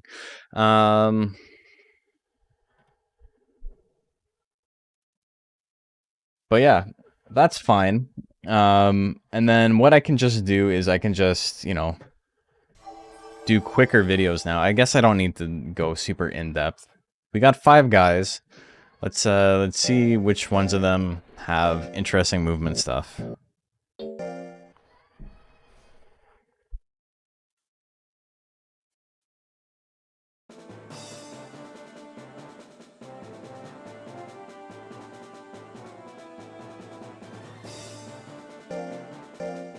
That was certainly a way to start this. Okay, but let's see Bajaro. See if he's got anything that's like particularly interesting with movement.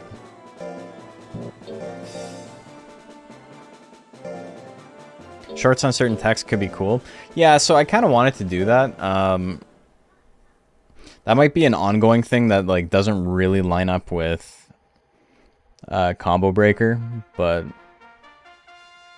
it's just too much work is the thing to have it for everything. If I made a short for every monster and I did 1 per day, I don't have enough days. Like, that's how much work it is.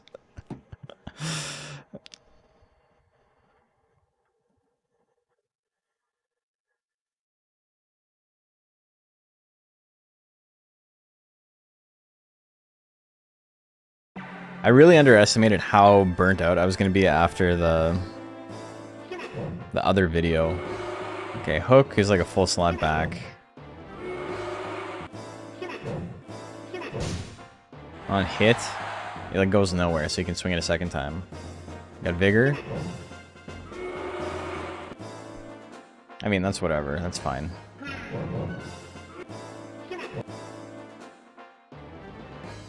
It's more so about trying to figure out combos, right? If you get like left jab's gonna run into itself. You're looking for something that's broken, right? Right jab.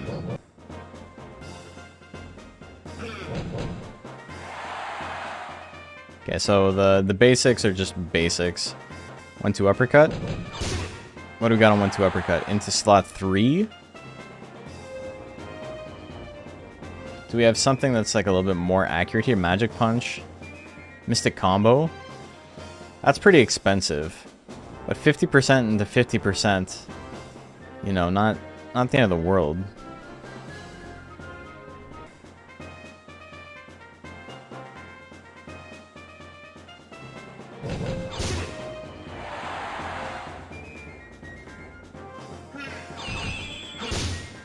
Like that's... Oh, it's not enough to KO. That's crazy.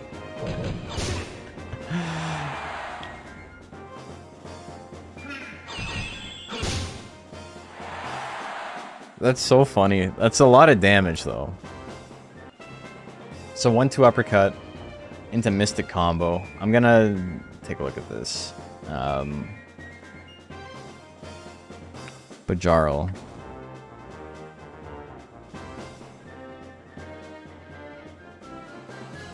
Two uppercut. Instant combo. You could also... What else does he have here that's more accurate? 1-2 uppercut. What about regular uppercut? Where's this go? Would you maybe want to do that instead? It's cheaper. You could do something crazy with like hook into straight.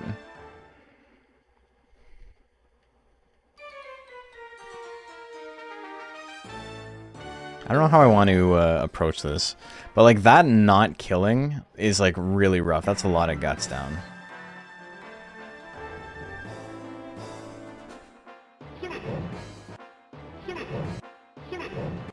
These are all like nukes. Like you're not swinging nukes in that sense.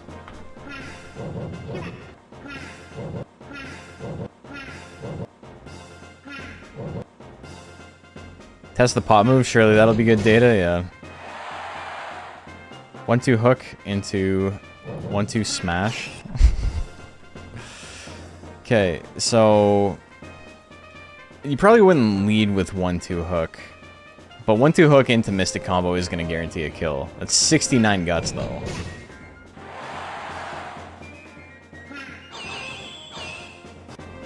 I don't feel like that's worth it.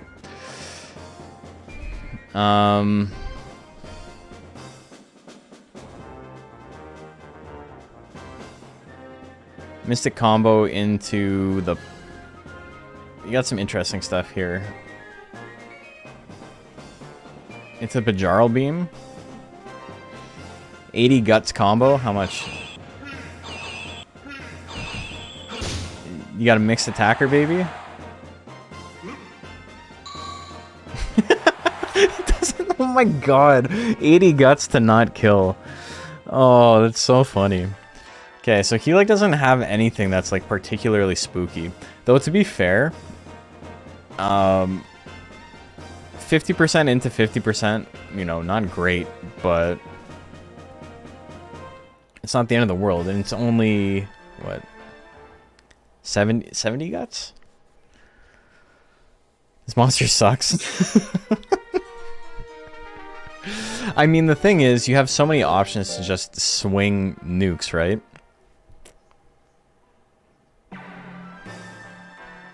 You also got, you got this move, right? Which is like great, obviously.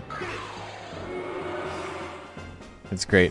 I spent 45 guts for a chance to steal like 35 guts from my opponent. Just good move. Okay, I don't want to test Bajaro anymore. I don't see anything here that's that interesting. Though I do want to preface that, like, even something like Arrowhead, Mystic Combo, or the Sacred Combo with Arrowhead is not great in this.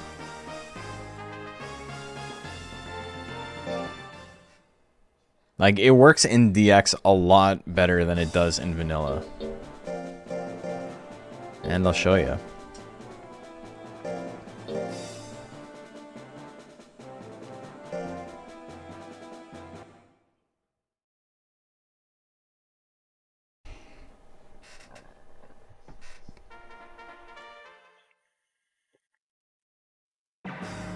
So,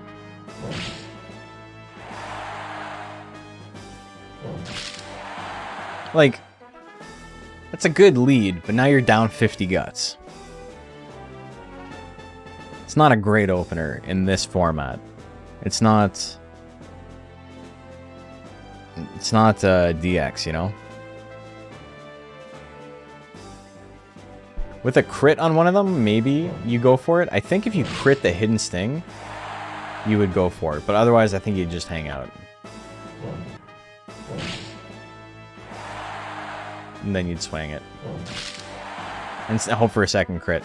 It's still not enough, though. Like, that's what you would need to get the kill in DX. Yeah, the PS1 speed build is pretty tanky, yeah.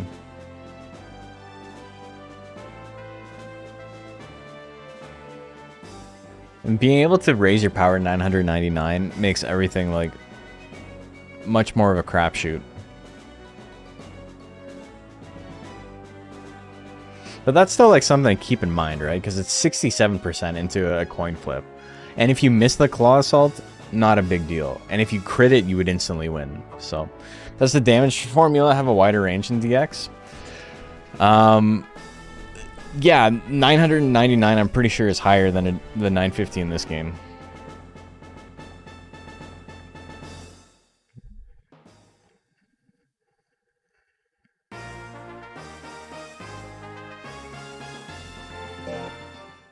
It might not be, but either way, like 950 in that game, like if you were to enter this monster in that, there's obviously like issues with that. Okay, so Bajaro feels crappy. There's not a lot there that I see that can work particularly well when you have full human control. He's very, very good if you run into a tank. You're basically guaranteed to win, but I don't think many people are going to be running tanks. Okay, Baku. How long did it take to come up with the monster names? I worked real hard on them. It feels like it, looking at the numbers that are popping up, that it's the same range, but it's just like 999 in that game is equivalent to 950 in this.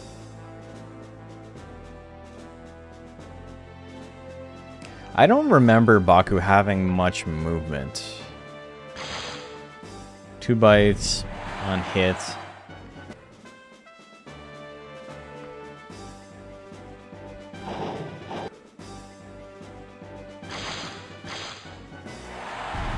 Okay, so 3 bites moves you a slot back. And what can you get out of that? Charges your only other power tech.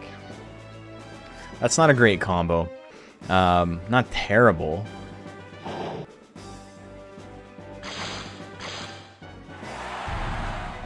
You probably wouldn't swing it, though. If you got a crit on the first one, you might go for it. Or, I mean, if they have a little bit of damage on them already. Oh, sorry, text feels slightly weaker here? Ah, gotcha. Yeah. I test that diving press right now? Okay.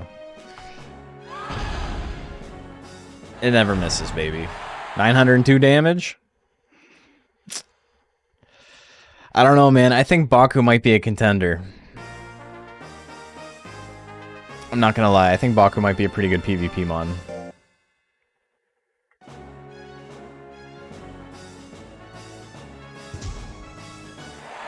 Foul Wind is such a funny move, man. It's not very good. Mating Song not being a Withering tech and instead being a Sharp tech is really strange to me. What's Baku's distinction over the other boy breeds? He's got this fucking move. He's got Diving Press. You press Diving Press and you win. 30 guts to instantly win the game is just absurd. Like, it's dumb. In the same way Golem and Dragon can make some waves? Yeah, but like... Diving Press is hard to contend with. So Golem... yeah, but no, because Golem doesn't have a move that does that much damage for 30 guts.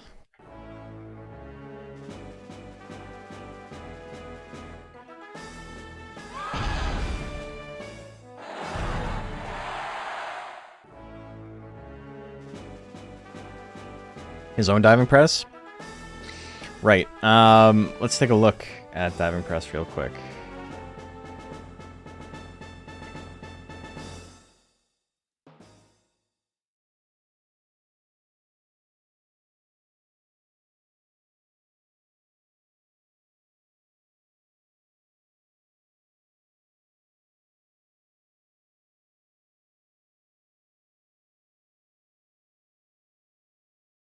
So Golem's diving press is 65 force, minus 20 hit, 30 guts. And this does not show self-damage, but it's higher than it is on the Baku's, I'm pretty sure. And on Baku, diving press is 30 cost for 60 force, so slightly weaker, and minus 16 hit, so significantly more accurate, 4% more accurate. It also does 10 more withering. And what's the sharpness comparison? It's got the same sharpness. So it's more accurate, and it does a shit ton more withering. It's closer to Zilla's. Golems is worse, but it will still end you. Well, yeah, no shit. But, like, if you need to do 900 damage to win, and one move does 900 damage, and one does, like, 12,000 damage, but it's less accurate, you're not going to use that one. Like, it's not a huge distinction, but that's what Baku has over other big boys, is that he's got the best 30 cost nuke in the game. No one else has anything that's like... Golems is the closest thing to it, and, you know, there's obvious drawbacks to it. Has a more consistent diving press, yeah.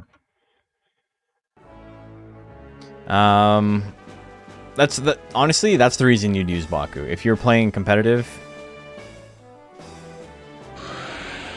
you would use it for diving press. Gust Breath is okay. Nap's interesting because you can use it without intelligence investment, I'm pretty sure. I need to look up how recovery techs work because I don't understand them. I've seen people, like, if you take a look at, like, what was it, Pyramid? So it's the same as regular comp then? Yeah, exactly. For this guy, yeah. For Baku, I think it is. Baku does not really care too much about trying to combo stuff. He's going to use Gust Breath. He's going to use probably 2 bites, 3 bites pretty consistently. You have Tongue Slap, but I think you're probably just going to go for Diving Press. I don't think you're going to worry too much about the others. And then on the intelligence side, what, you got like 2 roars? Million roars is a little bit expensive for what it does. Zilla's is 40? Yeah, Zilla's is a lot more committal.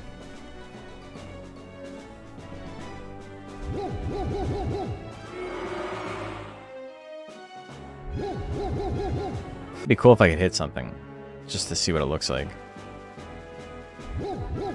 Woof, woof.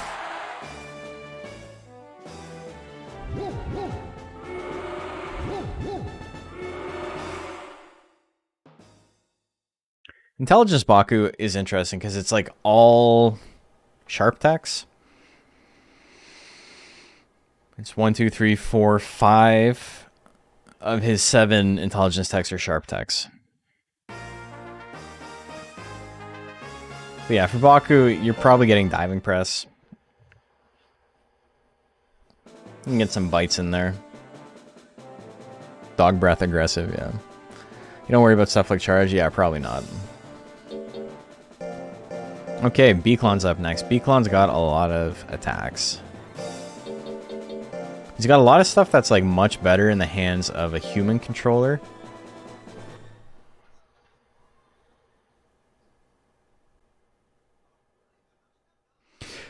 Nap on Baku is really interesting because it's like... It's very, very cheap. But why would you not just use Diving Press instead, right? It's the same cost. Diving Press, if it hits, it wins you the game. Guaranteed. And I think the only time where it might not be best to use Diving Press is if you've used Grit and they have not used Grit yet. And you hit them with Diving Press and then they Grit and then they win based on Guts used or whatever.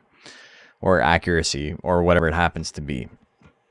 That's the only situation I can think of where Nap would be better when like time is so low and that's your only option. But you would still probably go for Diving Press instead unless, you know, the life lead they had was very small. If they had a very, very small life lead, like say they had 10 life and you had 1 life, I mean, you would go for Nap instead there. Well, you'd probably go for Dust Cloud is what you would use, but... If you're trying to win the game, you're probably not using Nap. Yeah, you go for more accurate stuff. But I'm talking more about if the KO doesn't guarantee you the win. Like, if there's a chance for them to Grit, it comes down to your gambling. Do they Grit versus will Nap land, you know? Okay, let's see. Do we have any combos here?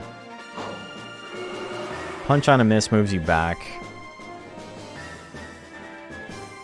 Horn Strike moves you back.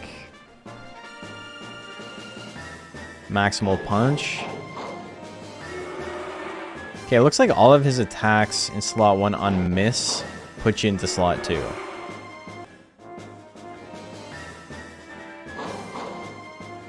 Yeah, every single one brings you to the middle of slot 2. Interesting. Okay, so in slot 1, you're probably using Horn Attack. It's not his most accurate of all the attacks in slot 1, but it does a shit ton of damage. And it still moves him back into slot 2, almost slot 3. You can use triple stabs with Beaklon, or Ducklon, which is a pretty okay tech, but, you know, Withering's not the only thing you should be focusing on here. Very expensive for how much damage it does. Punch combo. Is punch combo worth it in PvP? It's decently damaging.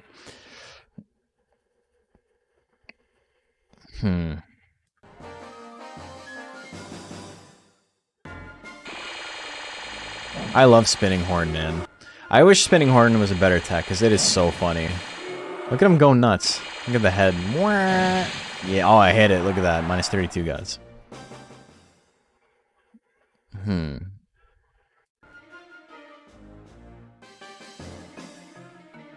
Beaklon combo. You'd probably pick up Beaklon combo regardless, just because you want to have the option. 42% chance to instantly win is pretty good. I'm having real bad luck here. I think it's just because of the RNG seed it's on. 760. I think the Spinning Horn is a funny stall option. Yeah, I mean, if you're in that slot, I think the reason you would use it is if you're trying to run down the clock and you're in slot 2 and you don't have enough guts for Beaklon combo. That's basically why you would use it. Because if you're going to run out the clock, the amount of guts you have doesn't really matter that much. So Beaklon combo being more accurate is much more valuable than Spinning Horn, because if you hit, you just win. And if you don't hit, well, you've run out just as much time. Or you just want to use 2. Yeah, but if you miss, you don't get to immediately attack again. Like, you're locked out of attacking if you miss. And then it basically, like, as far as fighting games are concerned, it, like, resets to neutral.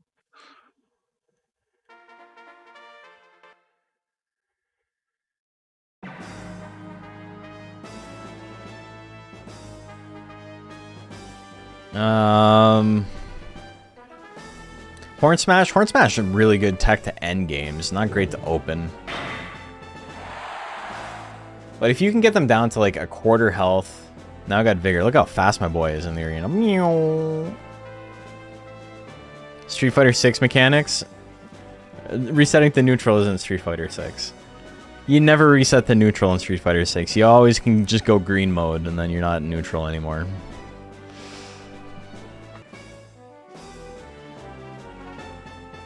I also like how I got faster guts regen than my opponent here. Horn combo. This move's kind of butt. So, what I'm most interested in is, like, we know the stuff that's good. Doesn't have a lot of movement tech. You would use Horn Smash to end a game, like I had said.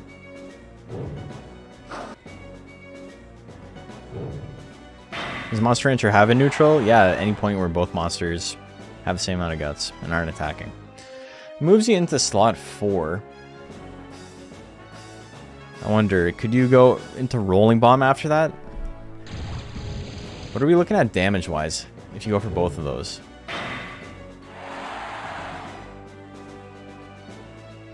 Oh, okay, that's Top Assault. Top Assault lands. So it'd be, bring them down to about 100. But that's really expensive. You would have to have 99 guts for that.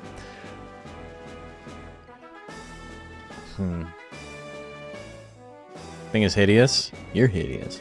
Yeah, it is. It's gross looking. I'm a fan, though. Okay, Rolling Bomb, though. Rolling Bomb opener. Where do we end up? Slot 3? So maybe Horn Smash in that is not a great idea. What would you go for after that? You'd probably just hang out. If you landed a frame 1 rolling bomb, you'd just chill after that. You got some damage on the board. The goal at that point, it would probably be to land a couple of top assaults, maybe every now and then go for like a horn attack or something up in slot 1. Flying press might be an interesting opener. Yeah, we can try that too.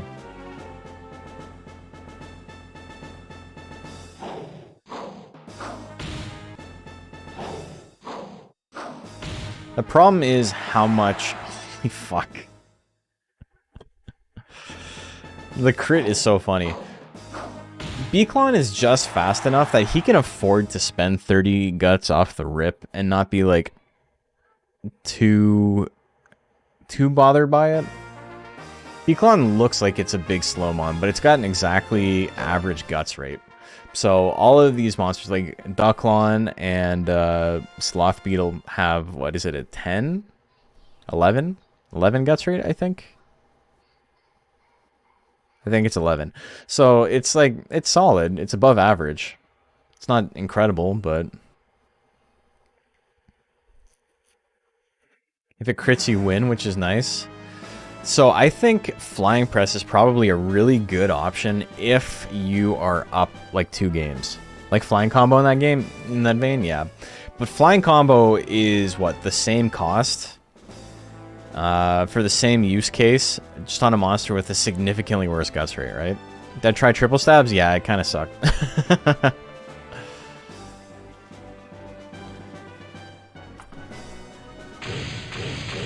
Get him. Like, that's fine. That's whatever, right? Flying combo's 25, but still, 25 on Dragon. On Gidris, even, is... it's worse, but you're right that it is, like, the exact same use case. It's a great opener if you are up a couple of games.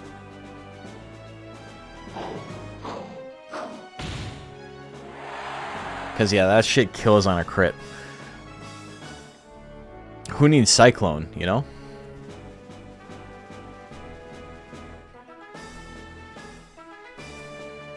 You can swing it twice if you want to. Oh, brother, the chance of you landing it twice in a row are pretty slim. Yeah, so I think if you're running Beaclon, you're probably gonna have Flying Press and Rolling Bomb, and probably Top Assault as well. But I think you're probably going to have Flying Press as your opener. And then just have it there. And then say you're up 2-0. You want to just gamble in game 3 because you've got chances to gamble. Okay, you missed. Whatever. You're down 30 guts. Sucks. You're probably down roughly 40 guts. But, you know, you can catch up. You can get back into the game. Not the end of the world. Dive Assault and Spiral Dive I don't think are super great. Dive Assault's real cheap though is the thing. And how fast is it? 3 seconds? 4 seconds. So not terrible. It does not want to land.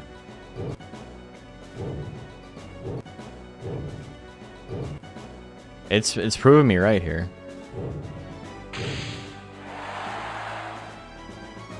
Yeah, so 18 guts for that's pretty good. Spiral Dive.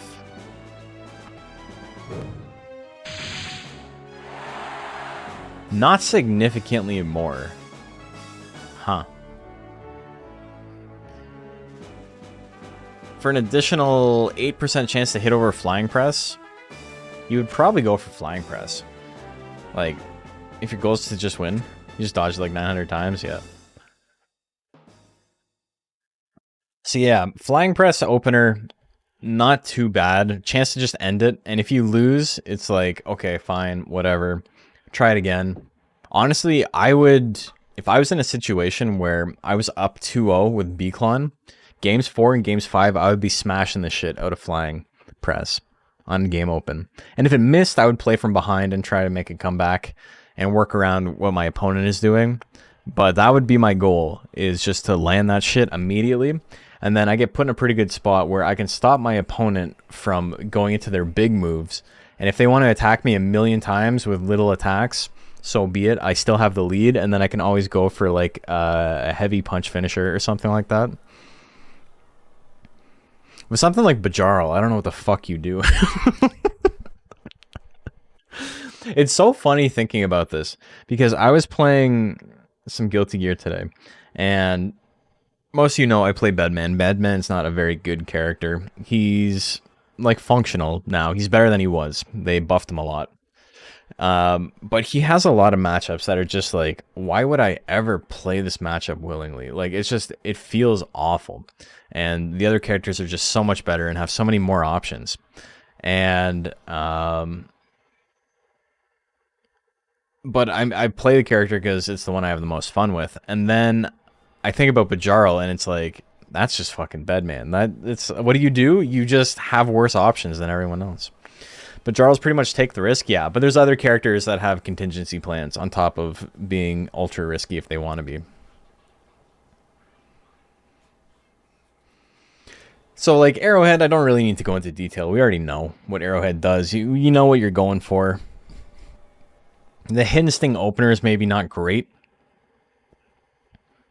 Playing from behind versus Arrowhead's a huge pain in the ass because he can just acrobatics whenever he wants. If he lands a long punch mid-game, like, you're on a clock now. Yeah, Dragon and Golem are pretty simple. Like, why would I play Bajaro with Golem if we're being real? Yeah, exactly. Like, if you want to risk it, you've got fucking Uppercut, right? Uppercut is just what Bajaro wants, but better. Like, that single move is just the best parts of Bajaro's kit, just on a single move on a different monster. And then Golem's also got slap and stuff. I think Golem is going to be one of those monsters we have to actually test. Not for, like, seeing if it's too strong or anything like that, but, like, I think it has everything you need to be a really strong competitive monster outside of some, like, movement stuff. I don't think it has much in the way of movement. It's got a lot of attacks where it, like, runs forward to attack, but then it always backs up afterwards, so he's almost always in the same slot. Jarl's only real gimmick is having bombs in every slot, which isn't a useful niche in PvP. Yeah, so that's fair. So it's just, it doesn't matter where he is, he has the potential to kill you, which is pretty funny. But like you said, when you don't have control, it matters a lot more. When you do have control, it matters a lot less. Okay, so it's 11:10. We can make... We'll go through Centaur and color Pandora, and then we'll probably call it for the night.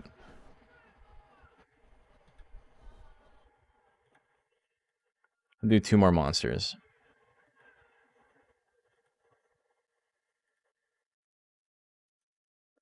Okay, let me keep the stats. Keep fame. Form. Spoil fear. Monsters age in weeks. Life stage is prime. Okay. Okay, let's go make some more. Giant Whip into Kamikaze combo gonna be really good in PvP. Yeah, I don't think it'll kill though, is the thing. It'll be a good finisher. But Color Pandora, I think, is only gonna get better in PvP because you have so many attacks on it that are, like, very specific to context. Stuff like 2 whips is really good, but not all the time. There's times where you can swing it and that shit's great. Regular whip, tail whip, is really, really good some of the time, and the rest of the time you don't want to use it ever. But, you know, if you're playing properly, you're not going to be using it improperly, right? It's so funny how much, like, work gonna go into this, and then at the end of the day it's just gonna be like, oh, I got hit by a 30% cyclone and I lost. High skill ceiling one, I could see that. I could maybe.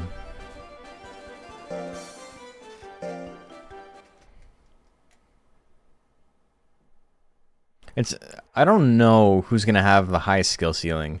Something like Raki, I think might. You gotta get you're fucking flying combo brain, bro. You gotta take a break.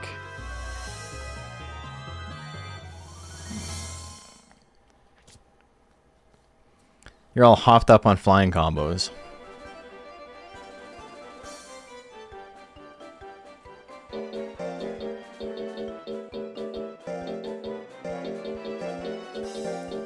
Color P. Oops. Okay, so now I gotta put the text in.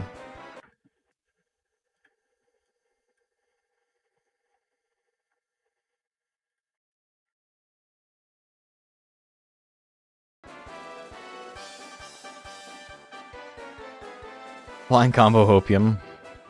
Give me some cheap heavy techs. Color Pandora is going to be interesting because power is probably better, but you have like real bastard build potential here with Delta Attack, Vital Ritual. Vital Ritual is so funny, but Delta Attack and the shotguns. This is a pretty solid build, right? I'll have to take a look to see what it does damage-wise.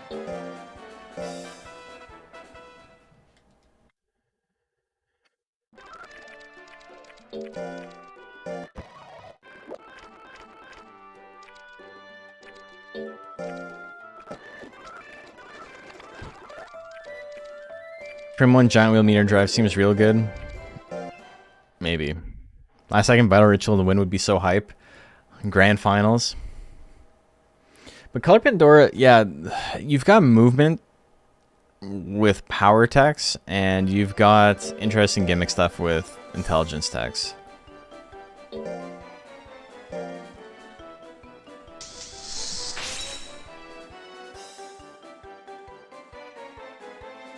Okay, and then Centaur. We're just going to do Purebred Centaur because I do not want to look at Farius.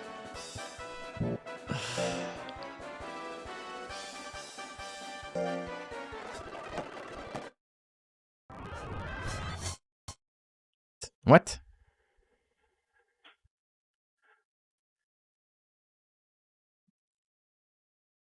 That's not a Centaur. What the hell? What the heck?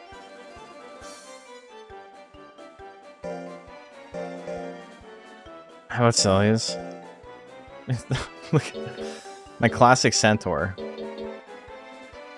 Okay, let me, oh, shut up.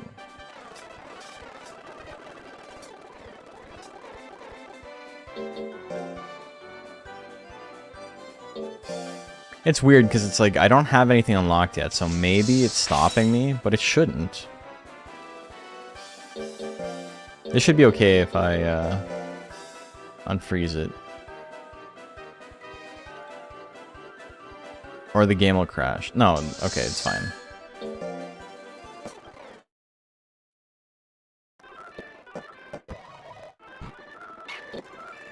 Look at that. I put him in the horse growing chamber. I made a bigger horse. That was weird. I wonder why that didn't work. It might be because it's not unlocked yet and the game didn't know what to do. I don't even remember the last time I saw a purebred Centaur. Probably last time I unlocked it on my DX file. The reverse gluifier. I took all the glue out of his veins.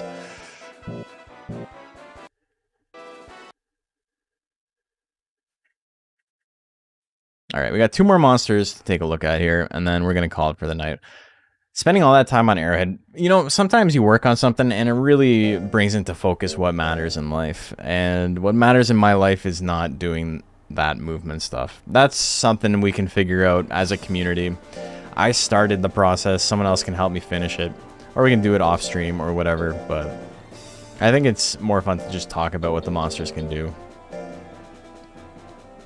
Also, we're going to have a lot of stuff to talk about here, so 2 color Pandoras are going to start in slot 3, almost in slot 2.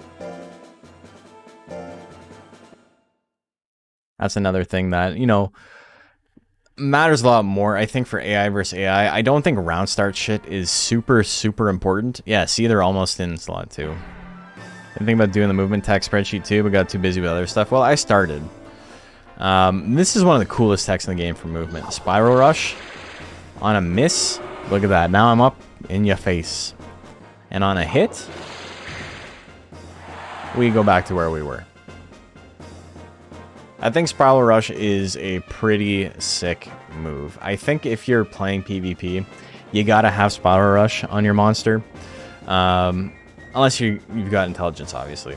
Spending 30 guts to move all the way to the front is not great, but, you know, if you've got Heavy Whip lined up, or Giant Whip, sorry.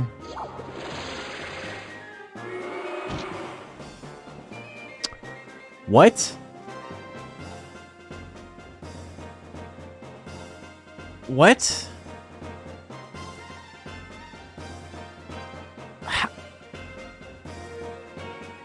But there's no AI control. The game itself was like, nah, you're too close, bro. What? I don't have any control input on the opponent. That's so crazy. What the hell? What the heck?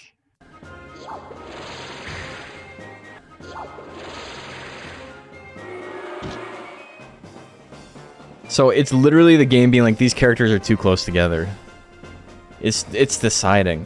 That's neat. The game just auto pushes back, yeah. And then it pushes me into slot 2, and I can swing.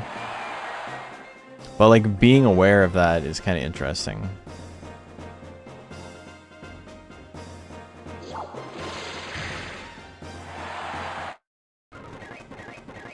I wonder if I'm like right on the edge. Am I still too close? I am still too close. Maybe different against a different model? Yeah, it would, I bet.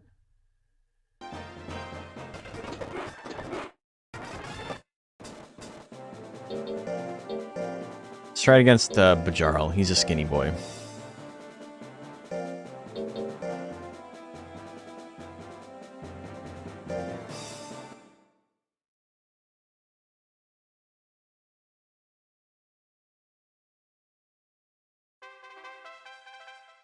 Maybe he tries to rotate one around the other and it can't, so pushes. Maybe. I could see that being the thing. As much as this game is like janky in the way it's set up, there's a lot of stuff that's like well programmed. Yeah. So that's also interesting because it stops your opponent from being able to move back, right? Like they can always push you. But like he's up against the wall right now. He barely went anywhere. So now he has to push, which like isn't the end of the world if they decide to do it. It just kind of stops you both from being able to do anything. If pushing cost resources, like in is it in UKMR where if you push it you stop gaining guts during it or something?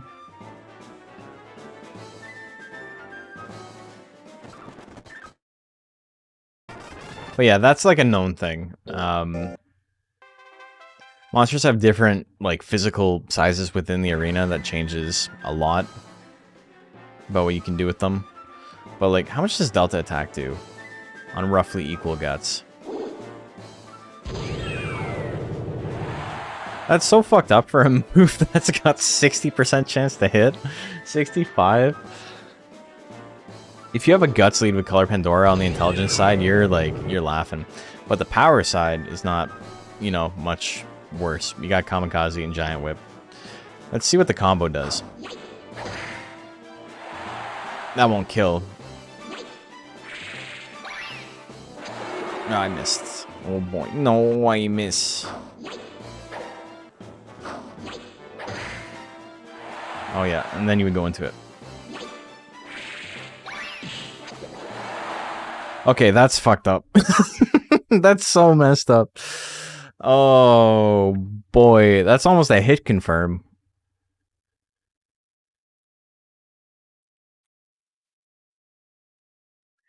Do you think this is what hell looks like for the Bajaro? Seeing someone be able to do that? You probably would only have face attack out to try and run out the clock, right?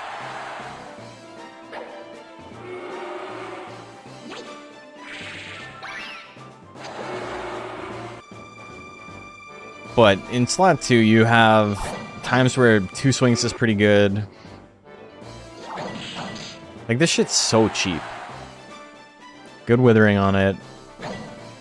Regular tail swing is so fast. It's like, what, 1.2 seconds on miss. Get to do a little bit of withering. 100 damage. Slot 3, would you grab... No, you'd probably grab Cracker. Right? Mega Cracker's a little too expensive. But regular Cracker, you're running down the clock and you're withering.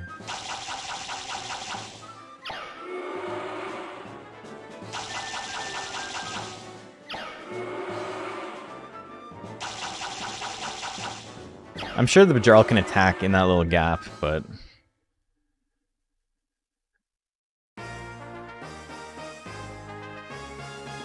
I really like Mega Cracker's animation, me too. The forte for it, like in the Hall of Fame, is really cool because they're all like exploded in the air. The explosion of them flying away is cute, yeah. That move in Japanese is called rat fireworks.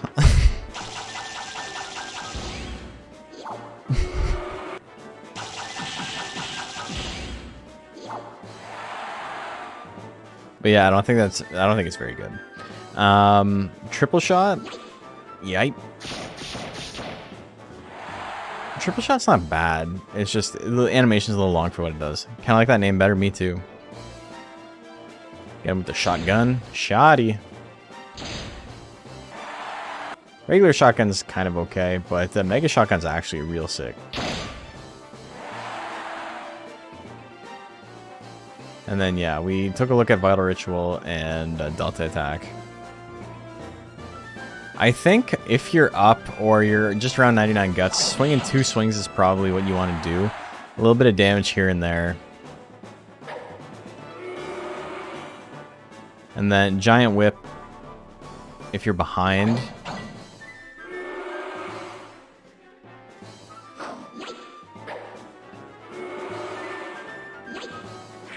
Kamikaze. That'll kill there on a crit, yep. Okay. Color Pandora.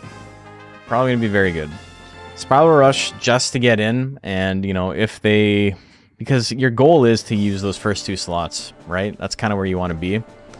But it also gives you an option if your opponent, like, has something really strong in slot 3, like if you're playing against Dragon. Of course, Dragon's got strong stuff up front, but at least then you're on even footing, as opposed to being stuck in slot 3 and 4 versus Dragon, where Color Pandora just does not have real options. Is there any monster where Color Pandora wouldn't want to be in slot 1 and 2? Probably just timing-wise, but like... Golem is pretty spooky in slot 1 and 2, but I don't think Golem slot 1 is that awful. Golem slot 2 is fucking terrifying. But, I mean, so is Color Pandora, right? It's not like it's significantly outclassed there. Swing throw?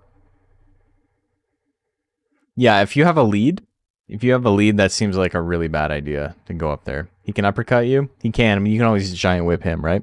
I'm thinking of situations where it's like... Color Pandora is just mismatched in that slot, where it like does not have the same access to options that its opponent does.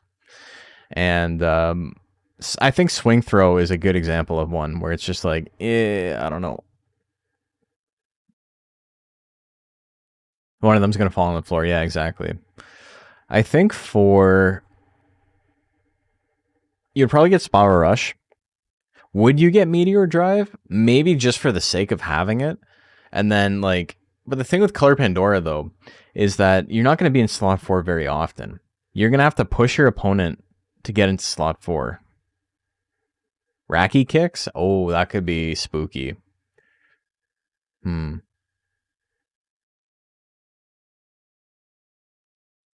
Color Pandora in general is just very good at locking opponents out of being in slot 4.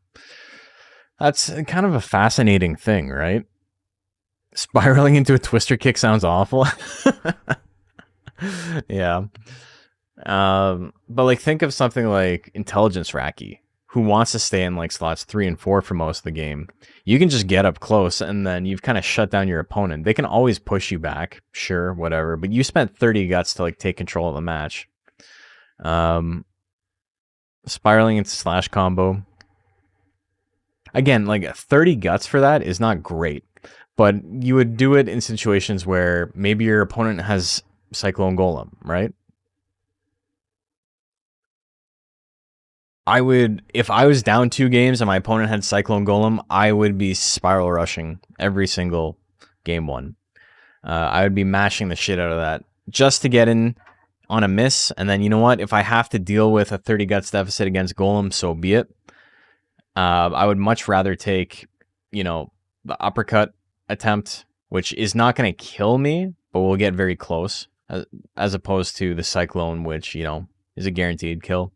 Maybe you would just risk it. I don't know. Or 2 slaps. Yeah, 2 slaps. I mean, it's not nearly as much, but... Okay. This guy. Rush Slash puts you back in slot 4 on both hit and miss, I'm pretty sure. Oh, it actually moves you all the way up, but I think that might just be because of me being up against the wall. I wonder if I was to push him as far back as he can go. Okay, he's up against the wall now.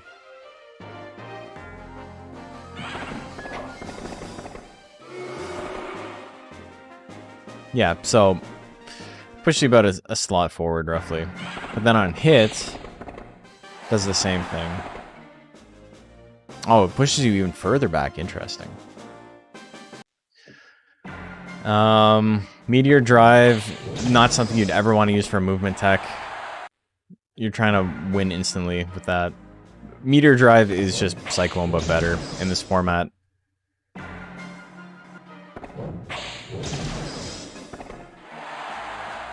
It doesn't kill. I lied. Maybe not. Though, pretty good chance to kill there. Jump Javelin. I don't know what the movement on this is. It doesn't move at all, really.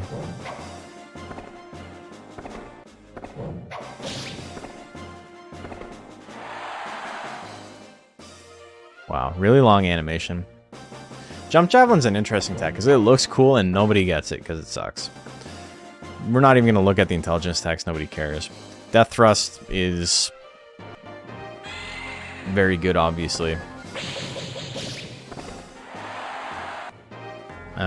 Regular Javelin, nobody gets this either. Oh, it does put him into slot 3. Oh, it does put him into slot 4. I wonder. And then if he did Rush Slash after this... On a crit? If I had less of a guts deficit... Though that's pretty wonky. It's like a 50 into a 35.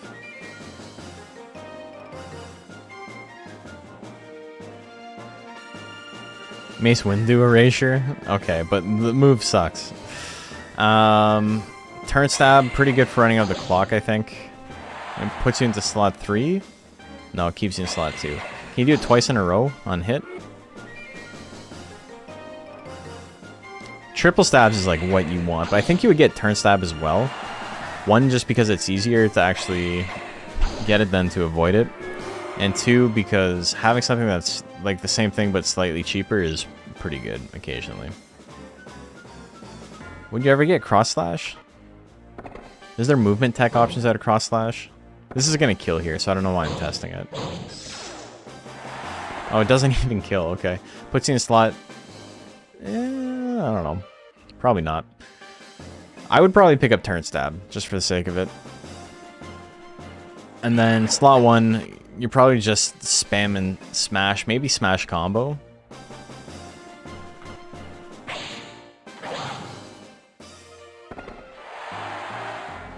Smash Combo's not bad.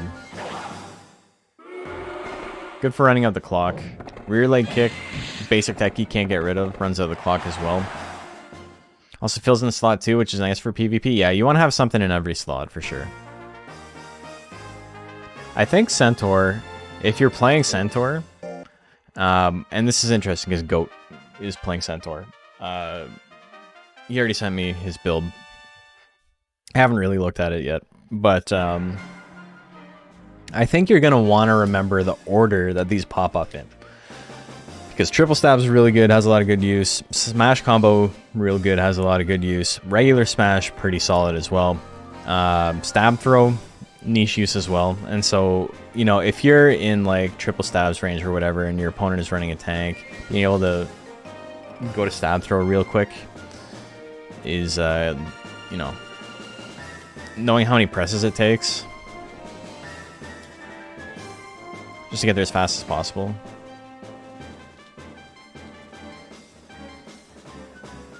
I don't know. Thought his texts were going to be set. Well, you're going to pick the first one, but the text will be... You can change the text whenever you want. I'm not saying this is for changing them at the beginning of the match. I'm saying this is for changing them on the fly. Where does Rush Slash put you? Back in slot 4. Because this game is going to be entirely mind games, right? And it's one of those things where it's like Golem can have uppercut. Golem's probably going to have uppercut. But if it's not the active tech, it's very easy with everything else you're thinking about and all the risk reward to forget that Golem has uppercut if you've got kick active, right? Or ideally you would want something like slap active because it's the complete opposite archetype of the tech. So if you're like, I don't want to be in slot 1 because I might get slapped, it's a very different mentality than I don't want to be in slot 1 because I might get uppercutted. Like, those are two extremely different scenarios. And so being able to like change on the fly to like the next tech, or like thinking to yourself, like, I'm losing, I'm at a huge deficit, and they're not going to be afraid to be in slot 1 range because I only have triple stabs, and then being able to like go into Z smash to do 800 damage, you know, is something. I don't, again, this is like for like peak mind game type stuff. I don't know how much this is going to matter. There's so much RNG in this game. If there was 0 RNG in this game, this would matter a lot more. But this is just all things to like that do objectively make you a stronger player, right? Whether or not it's going to matter in a specific game or a specific instance, this is all like explicitly, like fundamentally going to make you better, right? If you're playing thinking with these things in mind, you might still just lose to someone spamming trample. Like, what are you gonna do? But you know, the best you can do is the best you can do. It's 11:30. I'm like exhausted from boxing today. We had a pretty crazy workout, so I think I'm gonna call it there for the night. I think the mind game aspect will gradually be more effective with time as we get used to PvP, for sure. I think the first round is going to be really goofy, and then people are going to be like, oh, okay, this is a thing I have to think of. And then as time goes on, we're going to get into it a little bit more. But yeah, so what do we learn? Ape's got some interesting shit where Sneeze in slot 1 pushes you all the way back to Boomerang in slot 3. Which is quite interesting. And Big Banana and Boomerang push you. It's kind of like a sacred combo type thing. So if you hit Boomerang, you can go into Big Banana, which is on a crit pretty high kill potential on that. So I think Intelligence Ape has a lot of potential. Swing Throw is obviously fucking stupid. It's just game winning instantly if it lands. Arrowhead having a lot of like really interesting movement tech. Bajaro doesn't seem to have anything like super interesting. He doesn't do a lot of withering on any of his techs. It's just a bunch of nukes, and then the nukes are like underwhelming. Color Pandora with a crit on, what is it, Giant Whip, is basically a one-hit KO combo with Giant Whip into Kamikaze. Obviously, you got to land the Kamikaze afterwards, and obviously landing a crit on a 40% chance to hit move is not, you know, the most likely thing in the world. You're looking at like roughly like 8%. But, you know, that's not nothing. And that's like rolling a d12 or something like that, roughly. And then, yeah, you just kamikaze after that. And you don't miss much for missing it, right? You lose 17 guts, and then your opponent gains like another 6 or 7 for the animation time. But yeah, Arrowhead, I don't think Arrowhead, we learned a whole lot about it. It's mostly just stuff we already knew. And Arrowhead's just got so much good shit, right? And then the color Pandora stuff is pretty interesting. Centaur, I don't know if we like figured out anything about Centaur's movement. Centaur doesn't have a lot of movement. Almost everything he has keeps him in the same slot. Rush Slash will like push him a little bit forward. Javelin's kind of whatever. But yeah, you're going to get Death Thrust. You probably want something in slot 4. I think Goat has Rush Slash, which is, in my opinion, probably the right call. Maybe you get Meteor Drive as well. I wouldn't lead Meteor Drive. I don't know. I don't know what you would do there. And then probably you could get both Turn Stab and Cross Slash in this slot. You're probably fine. I probably wouldn't use Cross Slash very often. It is quite accurate. But if your goal is to just like wipe out your opponent, I think a couple of Turn Stabs is probably better. Because, you know, it's good damage and it's very accurate.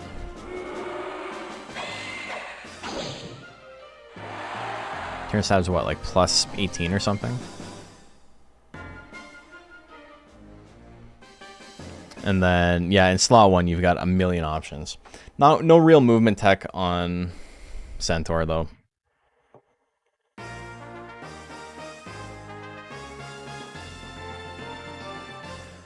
Okay, let's find someone to raid, because I'm getting sleepy. I'm gonna go to bed early tonight, I think. Hope you guys enjoyed this. We're gonna do some more, but I think tomorrow Macho and I are going to try some Parsec. So we're gonna actually be playing each other, and we'll see what we can do with that. There's a couple of monsters I want to try. I would like to try Color Pandora, because we just tested that. But then I really want to try Golem, and I really want to try Raki. So I think I might make those 3 monsters, and then we'll go around with that. See new things that aren't showcased in the playthroughs? Yeah. This is all going to be in a video, like, I'm making for... hopefully it goes up in, like, 2.5 weeks or so. A lot of the script is written. I just need to collect footage of monsters and stuff for this. And then, yeah, I don't know. I think it'll be pretty good. Okay, who's streaming right now? It's Monday. Is it Hot Dad streaming? Hot Dad streaming. Let's just raid Hot Dad. We'll call it. And I hope you all have a fantastic night. And I will see you tomorrow.